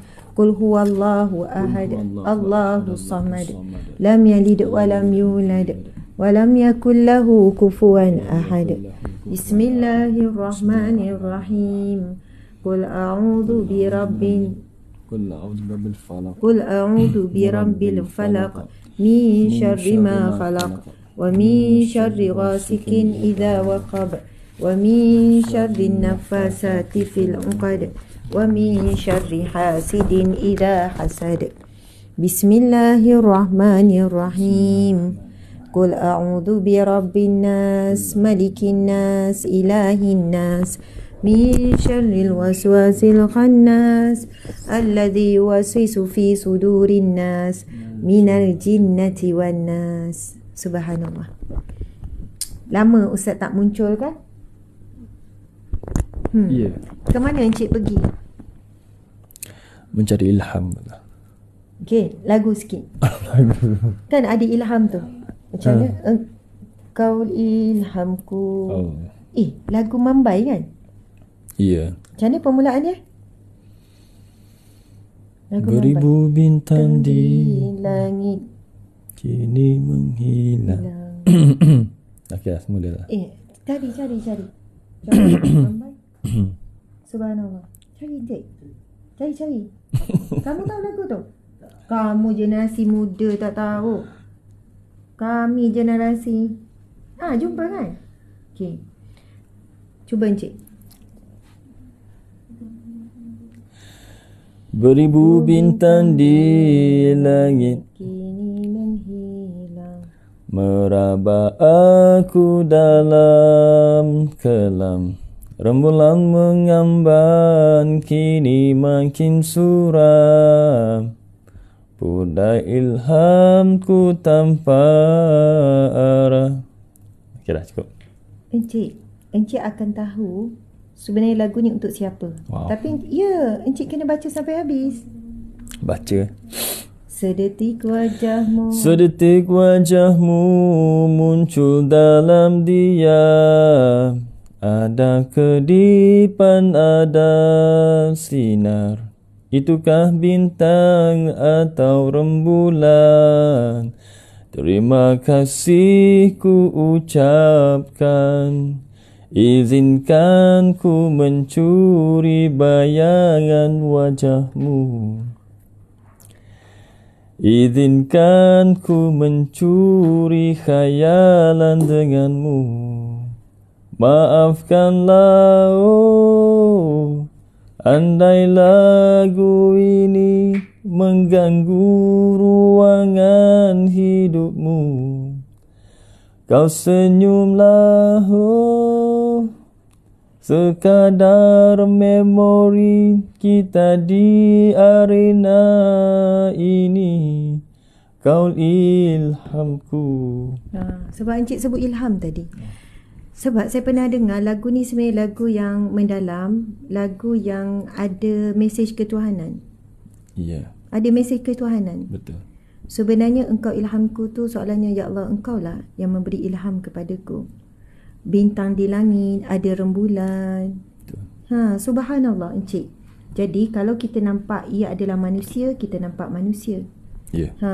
Tetapi ia boleh ditujukan kepada Allah Subhanahu Wa Taala, yang mana kita nak kalau boleh sedetik membayangkanmu, berkhayal, berfikir tentangmu dan sebagainya. Masya Allah. Alhamdulillah, saya rasa macam suara Encik okey. Encik minum air ke sebelum tadi? Pagi subuh tadi. Sebelum subuh. Ya. Okey, insya-Allah. Tuan-puan dimati Allah sekalian. Okey, tadi sebenarnya kita bercakap tentang hukum membunuh cicak. Astaghfirullahalazim. Topik. Encik tu lah Encik tak dengar kuliah saya daripada awal tadi. Tahu tak kita tadabbur apa? Kita tadabbur hari ni kisah Nabi Ibrahim AS. Masya-Allah. Kalau Encik dengar, ada cerita yang Encik tak pernah dengar tau. Tadabbur Nabi Ibrahim AS ada kaitan kisah dengan cicak. Encik tahu ada kaitan dengan cicak? Sebab itu saya sekarang bertambah respect dengan Encik. Kan saya pernah macam merungut, macam tak puas hati lah Encik ni hilang sebab pergi memburu cicak kan. Dulu sekarang pun Sekarang pun tak aku. Lepas tu dah habis cicak kat rumah, Encik pergi buru ke mana? Semua taman-taman. Kat taman-taman, pergi surau. Saya sebenarnya tak tahu yang Encik pun memburu cicak di surau, sehingga anak kita yang membocorkan rahsia. Anak-anak support. Anak-anak support. Saya sebenarnya tak tahu. Lepas tu kan satu hari anak, saya rasa mungkin ayahnya cakap, jangan cakap kat Umi, Abi buru juga cicak di ni. Ini berlaku pada waktu-waktu terdekat, bukan lama ya. Tapi Encik, selepas ni saya akan lebih lagi respect dengan perjuangan Encik tu. Saya akan, mungkin Encik perlukan dana ke apa-apa ke? Senapang. Encik perlukan apa-apa dana ataupun kita buat persatuan pun, saya akan sokong Encik. Okey. Kita ulang balik tuan-puan sekalian. Sebab tadi Encik suami dia tak dapat hadir sama, jadi belum dengar lagi. Bila kita baca daripada Jabatan Mufti Wilayah Persekutuan berkaitan kisah Nabi Ibrahim, kita dapati ada kisah yang lebih yang jarang kita dengar. Tapi ini sumber yang boleh diyakini, kisah yang dirakam ditulis di dalam di bawah Jabatan Mufti Wilayah Persekutuan merujuk pada kitab-kitab muktabar. Ketika Nabi Ibrahim telah dikumpulkan semua kayu bakar, api ni yang marak ni, lepas tu Nabi Ibrahim sudah berada di berhadapan dengan langit. Maksudnya sebab kayu ni Raja Namrud suruh apa? Setiap rakyat, semua rakyat kena datang menyaksikan pembakaran besar-besaran. Dan setiap rakyat diperintahkan untuk bawa sebekas kayu api. Bila dikumpulkan, kayu api itu membesar, membentuk bukit yang besar. Lepas tu Nabi Ibrahim ditarik-tarik sampai di atas sekali. Ketika itu Nabi Ibrahim sudah pun terlentang ke langit. Maka berkatalah para malaikat. Malaikat berkata, bumi pun berkata, gunung ganang pun berkata, para malaikat, gunung ganang, bukit, inilah maksudnya makhluk-makhluk. Langit pun berkata, ya Allah, sesungguhnya Ibrahim akan dibakar kerana telah mempertahankan kalimahmu. Maksudnya suruh malaikat, bukan malaikat je, sama ni kita ingat malaikat je kan, cuba bantu Nabi Ibrahim, sebenarnya seluruh. Kemudian ketika itu Nabi Ibrahim menjawab, hasbunallah wa ni'mal wakil, cukuplah Allah bagiku. Soalannya tak perlu ada siapa-siapa di antara aku dengan Allah. Nabi Ibrahim direct dengan Allah, bukan sombong dengan para malaikat, dengan bumi, dengan langit, dengan bukit bukau ni. Tetapi Nabi Ibrahim adalah seorang Nabi yang sangat yakin tanpa ragu-ragu kepada Allah Subhanahu Wa Taala. Kemudian Encik, disebutkan lagi dalam tafsir Ibnu Katsir bahawasanya bukan saja bukit bukau, langit, malaikat dan bumi saja, tetapi seluruh binatang berusaha untuk memadamkan api yang membakar Nabi Ibrahim. Semua binatang, kecuali apa? Kecuali siapa? Cicak. Kecuali cicak. Macam mana Encik tahu? Encik dah tahu. Saya agak. Kecuali cicak. Bahkan dalam Sahih Bukhari, Nabi bersabda, dan hadis yang sahih, Nabi bersabda, sesungguhnya Nabi bersabda, bunuhlah cicak. Nabi suruh bunuh cicak. Ada dalam Jabatan Mufti Wilayah juga. Surah Al-Anbiya. Bukan, ini hadis Nabi. Hadis sahih riwayat Bukhari. Bunuhlah cicak kerana ia adalah binatang yang meniupkan api membakar Ibrahim. Dia semangat nak bunuh cicak. Ya. Jom sekarang. Ya, sekarang. Okey, sabar Encik. Saya tak akan bunuh. Encik tahu saya akan lari. Cuma nak bagi tahu, cicak ni bukan sekadar ia tidak membantu untuk memadam api, tapi dia yang meniup. Walaupun dia kecil tu, dia punya kebencian, tak suka tu, dia yang meniupkan api supaya lebih marak. Dan dalam hadis Nabi, barang siapa yang memukul cicak dengan pukulan pertama dapat pahala sekian, pukulan kedua dapat pahala kurang daripada pukulan pertama, pukul ketiga ni. Jadi Encik kena pastikan alat-alat yang Encik gunakan untuk operasi ni alat yang sekali buat je terus mati. Pengalaman Encik, biasanya pukulan keberapa baru Encik berjaya membunuh cicak? Ada pertama, ada kedua, ada ketiga. Paling banyak? Kedua, ketiga. Jarang lah, maksudnya kalau lastik tu terus mati, jarang. Yeah. Jadi Encik tolong skill tu kena asah lagi. Yeah. Sebab disebutkan pula penjelasan, tengok ni. Tengok. Hebat kan tengok ni. Sesungguhnya Rasulullah memintakan supaya membunuh cicak. Sesungguhnya cicak itu meniup, menyemarakkan api yang membakar Nabi Ibrahim. Sahih Bukhari. Baguslah apa yang Encik buat sama ni. Kan sebelum ni saya tak sokong. Sesungguhnya Nabi Ibrahim meminta supaya membunuh cicak. Nabi SAW membunuh cicak dan disebut sebagai fuwaisik, binatang kecil yang mendatangkan kerosakan. Barang siapa yang membunuh, ini hadis sahih Muslim pula. Barang siapa yang membunuh cicak, pukulan pertama bahaginya pahala sekian-sekian. Bunuh pukulan kedua sekian-sekian. Jadi Encik cuba pukulan pertama, okey? Jadi betul lah Ustazah. Nak arahkan pahala ceramah tak ada. Betul. Pahala bunuh cicak banyak. Ya. Solat sunat pun kurang. Biasa-biasa je. Jadi bunuh cicak mana tahu dapat syurga kan. Mana tahu, mudah-mudahan. Subhanallah. Yelah, pahala kita kumpul dan kita mengharapkan rahmat Allah. Walaupun ia macam hobi. Okey. Encik ada tip-tip tak nak dikongsikan dalam proses melakukan amal ni? Bismillahirrahmanirrahim. Assalamualaikum semua. Lama tak bersua kan. Rasa gementar jugalah tiba-tiba kena masuk kan. Dalam kita nak menjaga emosi isteri ni, itulah ayat saya biasa, nak menjaga, nak beri emosi kita pada isteri. Kita ikut je lah apa dia punya kemahuan kan. Nak pergi bazar Ramadan, kita dah pergi bawa. Nak pergi apa lagi ni? Nak masuk live pun kita dah masuk ni. Jadi insya-Allah sebagai perkongsian, sebagaimana saya sebut semalam dalam podcast kan. Ramai orang membicarakan tentang pembaziran di bulan Ramadan, makanan Ustazah. Okey, sebelum tu tip-tip dekat cicak tadi tu. Cicak? Ingat kan suruh bagi ni. Cicak ni dia kena berteman Ustazah baru semangat. Saya tak semangat, tak ada pun. Cuma nak bergurau-gurau, nak main-main anak-anak kan. Oh, maksudnya kalau nak buat tak ada seorang-seorang tak best. Tak best. Dia tak sama feeling tu. Kalau kena tu dia raikan bersama. Tu jadi semangat tu. Oh, itu tip paling penting. Setiap malam tu bila anak yang galak kan kata. Abi cicak. Betul kalau dia dapat cicak. Abi pukul sekarang. Sekarang waktu cicak. Jadi kita pun rai lah. Raikan. Nak masa mana lagi nak main dengan anak-anak kan. Okay. Nak atau main bola tak boleh malam-malam. Betul. Kata nak buang masa apa, tengok TV tapi baik-baik bunuh cicak kata. Betul. Main cicak. Jadi dia orang support. Cicak. Okey. Jadi Encik, selepas ni Encik kena beri pengetahuan pada anak-anak, bacakan hadis-hadis ni. Betul. Supaya dia faham apa yang sedang buat. Tu baca hadis dulu. Ya. Betul. Jadi dia tahu kenapa buat begini saja-saja ke, bukan buang masa, bukan buat sia-sia. Betul. Jadi Bismillahirrahmanirrahim. Sebelum kita lastik, dengar hadis dulu. Ya. Masya-Allah. Ada tip kedua? Betul. Tak ada. Perasaan macam mana boleh tepat? Ada kaedah dia? Itu latihan sejak kecil lah. Perlu konsisten. Jadi, tapi dah lama lepas kahwin saya tinggalkan dah bidang tu. Yalah, tapi akhir-akhir ni Encik kembali akhir-akhir ni kembali. Jadi kemahiran perlu diasah lama. Okey, kalaulah kita Encik buat praktikal nanti. Kita buat live praktikal dah. Belum cicak. Aku tembak Ustazah. Tembak Ustazah lagi mudah kot. Satu pukulan. Ya. Maksud Encik satu pukulan? Tak. Kiok. Tak maksud apa. Okey. Subhanallah. Sekarang Encik, sebenarnya saya tahu Encik nak bagi pesanan-pesanan tu dan izinkan pesanan semula. Sebenarnya kita nak berkongsi. Ya, ini dia. Sebagai penutup. Siapa yang sudi layan-layan kami di ujung-ujung ni, Encik, ada satu wangian kasturi yang baru saja kita launching dalam minggu lepas. Sekarang harga masih promosi. Wangian kasturi. Sekejap. Itulah tadi tu saya hilangkan ni. Tuan-puan boleh nampak wangian kasturi ni.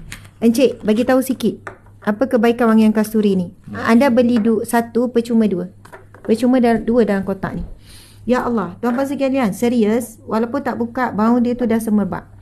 Antara sunnah yang Sayyidatina Aisyah cerita, sebelum Nabi buat ihram, Sayyidatina Aisyah akan memakaikan pada rambut Nabi wangian kasturi. Sampai Sayyidatina Aisyah sebut dia seperti, tapi saya bukalah botak. Tak yalah botak. Encik suami ni sekarang nampak handsome kan, kalau buka kopiah kurang handsome sikit.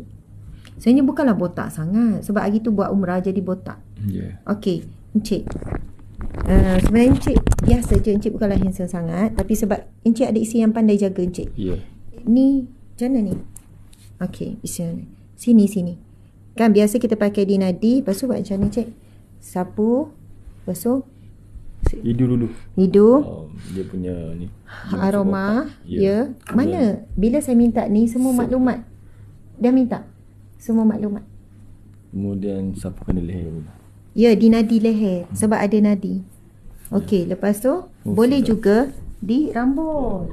Ini lepas tu di rambut lelaki boleh. Tuan-puan sekalian, Masya Allah, ini ada produk terbaru kita, haruman kasturi. Yang mana kita tahu kasturi adalah haruman pilihan Nabi. Dalam kita memilih minyak wangi, kita terus buat ikut sunnah Nabi. Sebab kita tahu berwangian ini bagi lelaki sunat, bagi perempuan pun sunat, tapi di rumah sajalah. Di luar rumah dia boleh mendatangkan dosa, maksiat dan haram. Sekiranya wangian itu tercium pada lelaki ajnabi, iaitu lelaki asing. Itu jelas, tak boleh. Tapi kalau kita pakai sikit dan kita pakai bahagian dalam dan ia tidak tercium orang luar, maka ia dibenarkan. Jadi yang perempuan sukar sikit, tapi di rumah kita pakailah, sebab isteri Nabi juga, bahkan Nabi memakaikan wangian kepada isteri. Sebab itu sunat isteri memakaikan wangian pada suami. Contoh ini yang titik. Tuan pastikan satu titik. Ada tak siapa yang dah beli hari itu masa kita buat promosi? Okey, harganya sekarang RM60, anda beli satu kotak dan diorang bagi satu kotak ni je. RM60 untuk satu kotak, anda beli satu dapat percuma dua. Percuma dua. Dua ni, Encik tolong jap. Dua ni roll tau, roll. Macam tu. Jadi subhanallah, Nabi SAW bersabda, saya baca dulu sabda Nabi, atyabut tib al-misk. Sebaik-baik wangian adalah kasturi. Dan ada banyak lagi penjelasan. Kalau kita tengok kan, Nabi SAW bersabda, sesungguhnya bau mulut orang yang berpuasa itu lebih wangi daripada wangian kasturi. Kenapa Nabi sebut kasturi? Sebab kasturi wangian yang paling wangi. Wangian paling wangi, paling terbaik, sewangi-wangi wangian adalah kasturi. Wangian paling terbaik bukan hanya pada wangi dia tu, tapi pada khasiat wangian kasturi. Kita tahu wangian kasturi ada wangian yang tidak disukai oleh jin syaitan. Sebab itu ia menjadi satu wangian pilihan dalam perubatan. Betul. Menghindarkan daripada jin, syaitan, iblis dan lain-lain. Kalau saya sendiri, cik suami saya lah yang beramal. Dia memberikan satu kebaikan segera, instant untuk ketenangan. Contoh bila anak kita tantrum, anak kita menangis, anak kita pun ataupun kita nampak dia kurang fokus, sebab ia membantu. Wangian ini dia ada efek dia kepada otak. Dia ada dari sudut sainsnya ada. Okey. Jadi subhanallah tuan-puan sekalian, kalau anda beli 2 kotak sekarang, anda dapat potongan RM10 lagi. Kalau anda beli 3 kotak, dalam kotak ni ada 3. Ada 3 ni. Kalau anda beli 3 kotak, anda jimat lagi RM20. Maksudnya lagi banyak anda beli, lagi banyak jimat. Beli 1 kotak 60, beli 2 kotak jadi 110, beli 3 kotak jadi 160. Asalnya 180, dia jadi 160. Jadi jadikan ia sangat bagus bila buat untuk ni, untuk hadiah. Betul. Hadiah untuk pasangan. Betul. Ya, memang betul. lelaki ramai suka kasturi. Kasturi kan? Hampir semua suka. Saya contohlah encik kan, saya nak marah kat encik ni. Ya. Geram ni. Tunggu encik balik ni. Ya. Balik sekarang. Ada benda kena bincang ni. Contoh. Apa yang encik buat sebelum jumpa saya? Pakai kasturi. Pakai dulu. Bau tu. Masuk rumah tu biar bau. Lepas tu? Salah tu kalau nak marah macam tu, salam dulu ke terus marah sampai suami sampai rumah? Penat-penat kerja. Oh, encik tanya saya. Yeah. Oh, kalau saya nak marah pada suami saya, terus marah ataupun salam dulu? Salam dulu. Kalau suami, Assalamualaikum. Pergi salam dulu ke? Jawab salam dulu ke? Ataupun daripada jauh terus marah. Macam tu. Kenapa gitu? Terekam lah. Astagfirullahaladzim. Marah kan? Isi encik macam tu ke? Tak. Kalau isi encik tak macam ada mana? isteri macam tu. Tak ada. Kalau isi encik macam mana isi encik? Waalaikumsalam. Oh. Barulah. Abang. Gitu. Wah, bagusnya isi encik. Ya. Saya nak mencontohi dia lah. Ya. Masya-Allah. Okey, apa rahsia encik boleh tenangkan isteri dia ada benda dan encik tahu benda tu memang patut pun dia marah? Tak tahu. Yelah, macam mana rahsianya encik buat? Satunya wangian. Ya. Wangian memang menenangkan.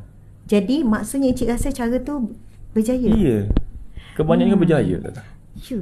Saya pun sebenarnya Special, memang very special kata. rasa macam tu. Fakta-fakta tu. Hari tu saya minta fakta sains lah. Ingat tak? Siapa itu? Ada bersama kan? Siapa ada bersama saya? Ya, subhanallah. Ya, saya rasa pun betul encik. Bila ada rasa bukanlah nak marah, adalah benda kan, ataupun ada benda yang stres. Ya. Sebenarnya encik suami saya memang gitu. Dia tengok saya stres apa, dia kata main sini. Dia sapukan. Encik pernah buat gitu kan? Dia sapukan saya minyak wangi, kasturi. Yelah, orang perempuan sikit-sikit nak stres, sikit adalah benda.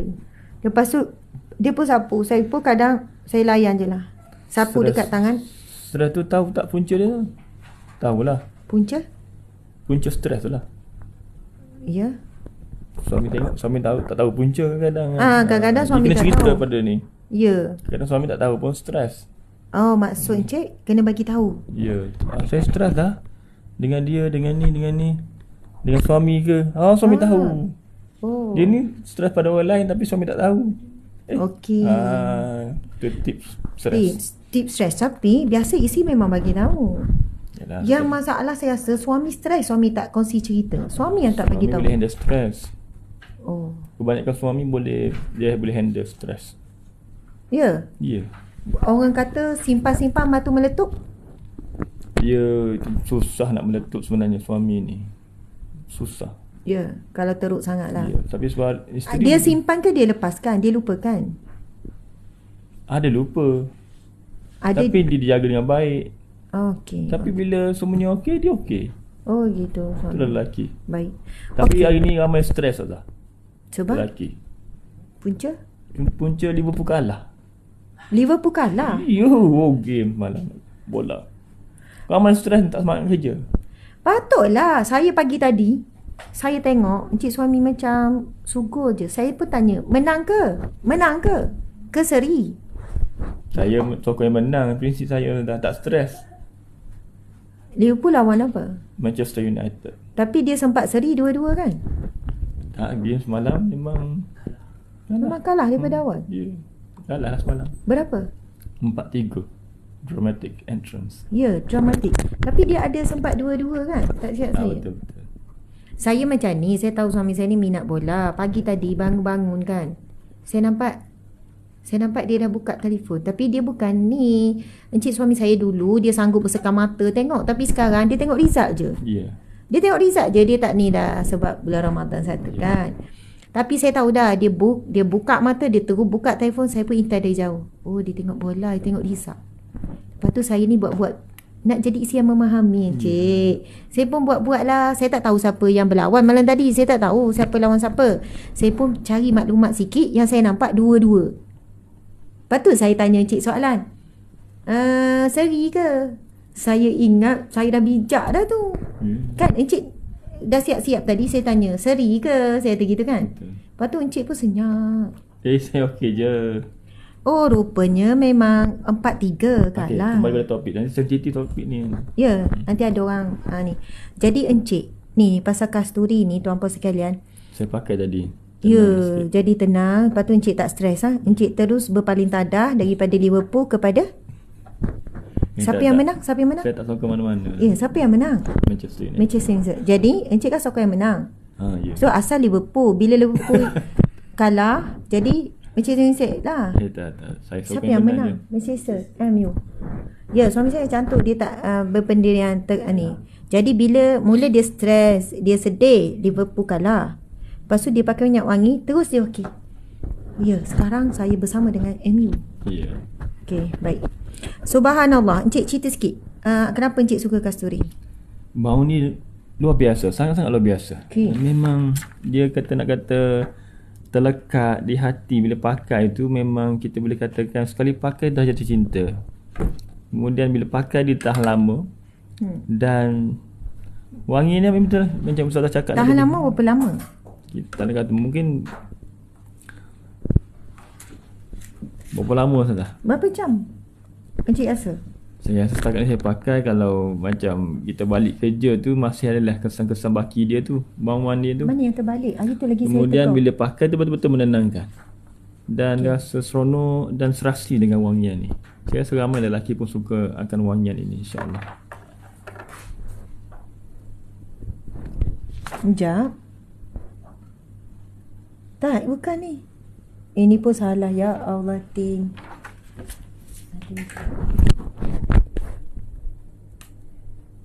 Macam mana dia orang boleh buat ni ya? Pasal ni ya. Tim tak check ke? Tak ada kaitan ni dengan ni. Mana tim? Tak ada datang seorang pun tim.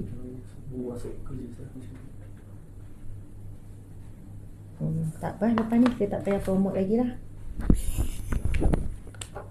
Padahal tak. Macam mana nak beli Ustazah? Orang tanya ramai ni.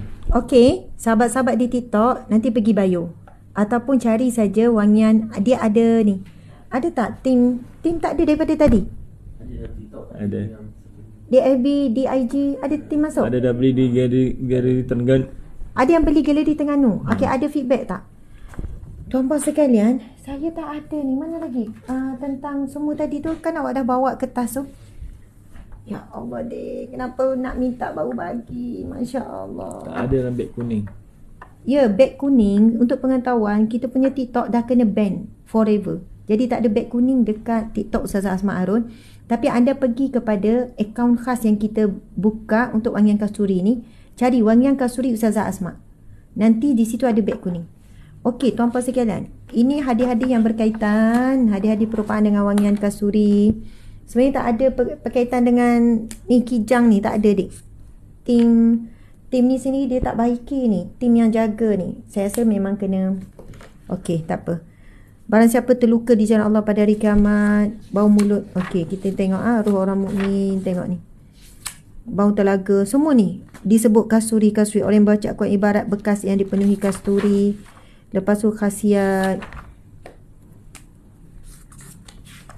Okey. Macam cikgu Ustazah. Iya tak, itu saya dah Pendidik. tegur. Memang letih rasa membentuk tim ni. Saya rasa memang kena tukar sungguh dah tim ni. Sungguh ni. Sebab saya dah tegur banyak kali, saya dah itu ini, Masya Allah. Lepas tu yang saya perlukan, diorang tu tak bagi. Okey, tak apa. Masa yang disunatkan memakai wangi-wangian. Waktu yang sunat kita pakai wangian, solat, baca Al-Quran, pergi ke masjid, sambut hari raya, bertemu tetamu. Untuk hari raya ni, subhanallah. Tuan-puan sekalian, pakai minyak wangi ni memang sunat bagi lelaki. Saya ulang lagi, perempuan boleh dipakai di rumah, sunat lah. Sebab wangian dengan suami dapat pahala. Tetapi sekiranya pakai di luar, hati-hati jangan sampai tercium dengan ajnabi, iaitu lelaki asing. Jadi kalau nak pakai lebih awal sikit saja, pakai bahagian dalam. Dalil berkenaan dengan wangian kasturi. Itulah.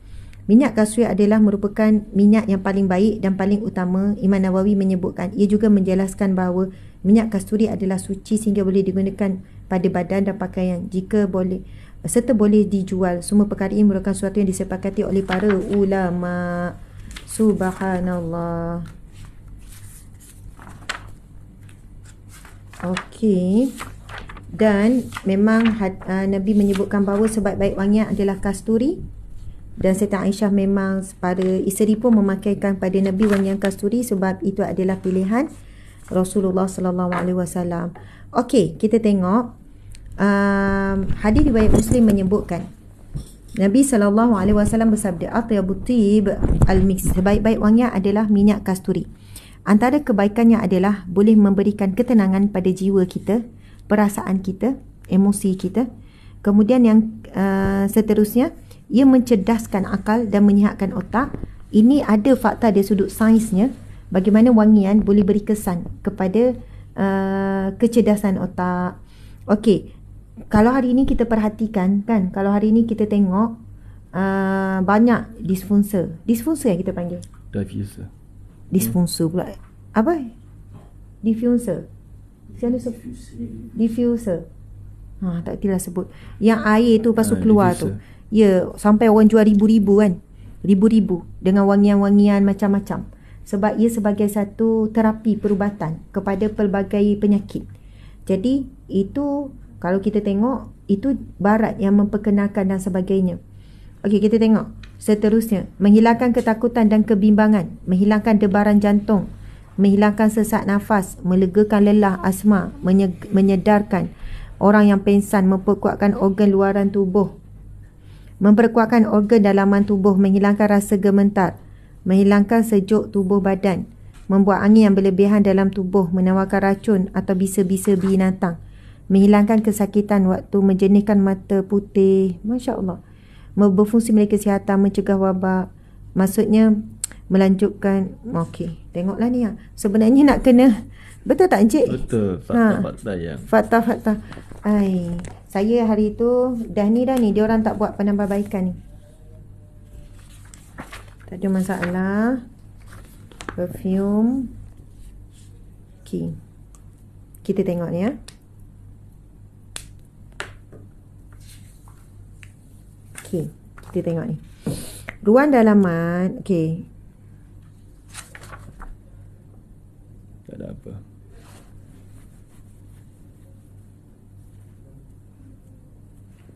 Adik, awak baca surah bagi saya. Ada fakta apa kat dalam ni? Dia orang ni my friend je. Okey, subhanallah. Masya Allah.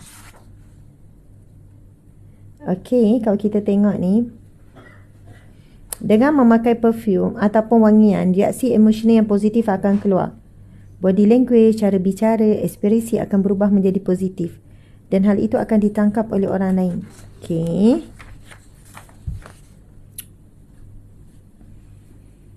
Tak ada fakta apa-apa ni dia. Aduhai, comel je budak-budak ni, sabar je lah.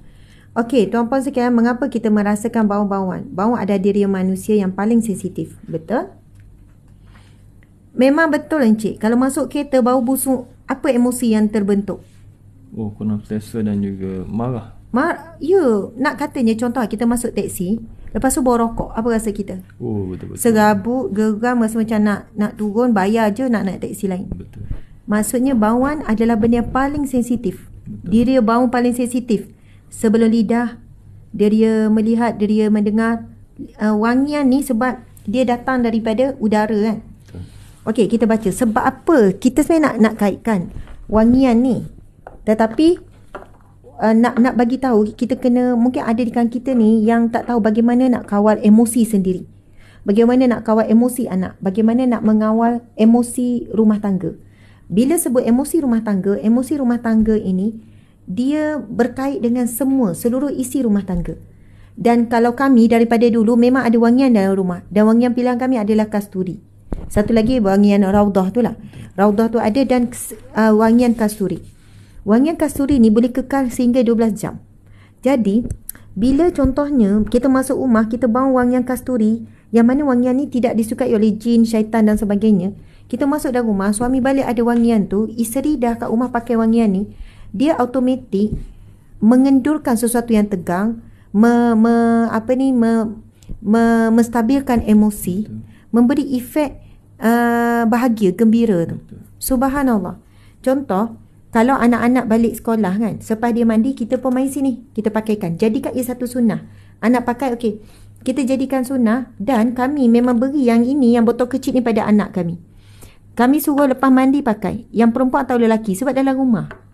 Sebab ia membentuk emosi anak itu, insya-Allah dia lebih tenang. Bila kita bagi arahan, dia lebih dengar. Subhanallah. Cuba ikhtiar tuan-puan sekalian. Cuba ikhtiar.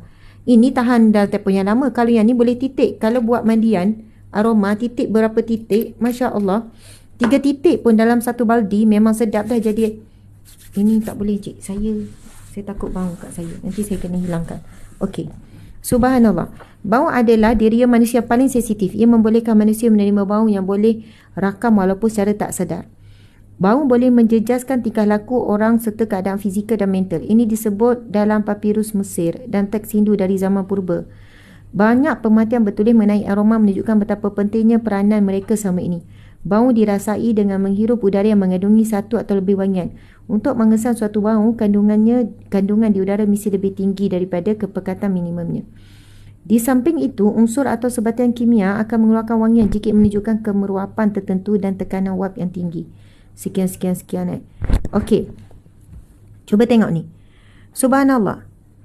Ia juga harus menampilkan keupayaan untuk menembusi mukosa, organ pencium bau kita. Mukosa, organ pencium.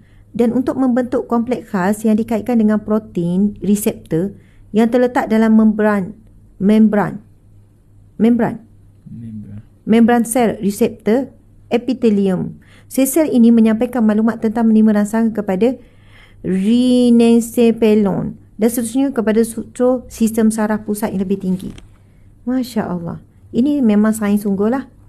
Sebaliknya bauan merangsang organ bau melalui rangsangan menyebabkan tingkah laku tertentu. Bau wangi akan memberikan rangsangan tingkah laku. Ada kaitan? Memang ada kaitan dari sudut sains, wangian akan memberi kesan kepada tingkah laku. Betul lah. Contoh kan, kita bau busuk. Tingkah laku kita jadi serabut. Betul. Bau apa ni? Lagi kita tak jumpa apa punca busuk tu, kita tak akan tenang, tak selesa. Kita akan cari. Contoh bau masam susu budak-budak dalam kereta. Oi. Maksudnya kita akan kena buka tingkap baru kita rasa lega. Padahal kita okey je, tak ada masalah apa, tapi kita boleh serabut kerana wangian. Dalam erti kata lain, bau ialah persepsi diri tentang bau yang mendaftar dalam otak kita akibat tindakan rasayan kimia. Kami sering mengenapasi istilah scent dengan a nice fragrance, minyak pati contohnya. Walau bagaimanapun haruman dalam beberapa kes boleh merujuk kepada aroma. Okey. Pati mengandungi bahan aktif berasal sekian-sekian. Okey. Masya Allah. Panjang juga ni. Kena baca. Kenapa? Tak ada. Okey, nanti kita kena study ni. Betul. Panjangnya dari sudut sains ni. Okey, kesimpulannya tuan-puan sekalian, cuba dulu kerana kita punya wangian kasturi ini adalah high quality, original, asli. Kalau di barat, pati-pati kasturi ni dianggap wangian yang high quality, wangian yang mahal sampai mereka menjual di sana sampai ribu-ribu. Tapi sebab itu kalau tak pelik tuan-puan sayang, kalau pati, bukan pati, ini bukan betul, tapi ini adalah wangian kasturi yang original, yang pure. Sebenarnya anda tak perlu rasa, oh kenapa tak cakap daripada tadi yang tak nampak, Abby. Kena tunduk baru nampak. Masya Allah, adik-adikku sayang. Kita tak tahu, tak nampak, kamu yang perhatikan.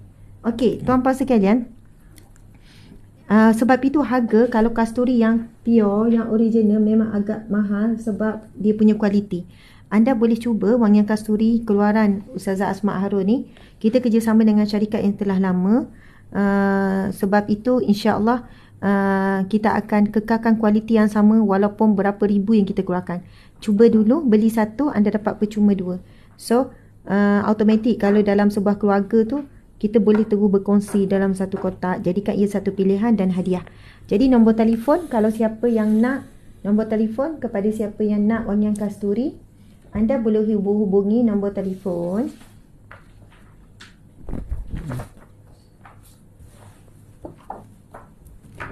'Tak ada satu pun poster nombor telefon. Sebab ada orang tak ada beg kuning, tak ada apa semua. Ada tak yang terbalik? Hari tu lagi saya tegur, mesti kena ada poster yang terbalik.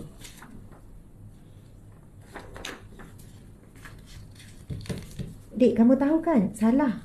Bukan kijang, kamu tahu kan? Kamu tak tahu? Kamu tak tahu? Nanti panggil kamu punya GM, manager so. Kamu tak tahu? Masya Allah. Kamu ketua bahagian ni? Okey, nombor telefon ni ya.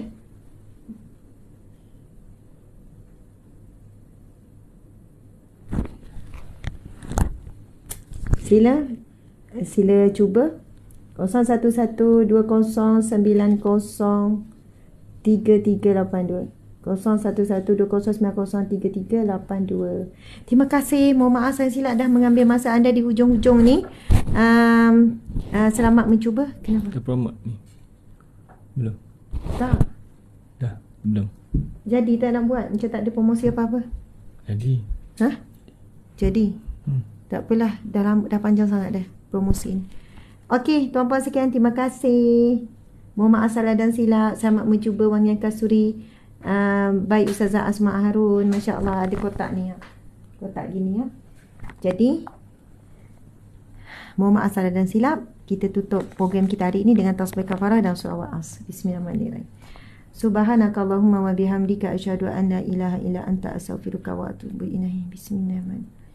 Innal insana lafi khusr illa allazina amanu wa amilus solihati wa tawassaw bil haqqi wa tawassaw. Sadaqallahul azim. Amin amin amin. Assalamualaikum warahmatullahi wabarakatuh.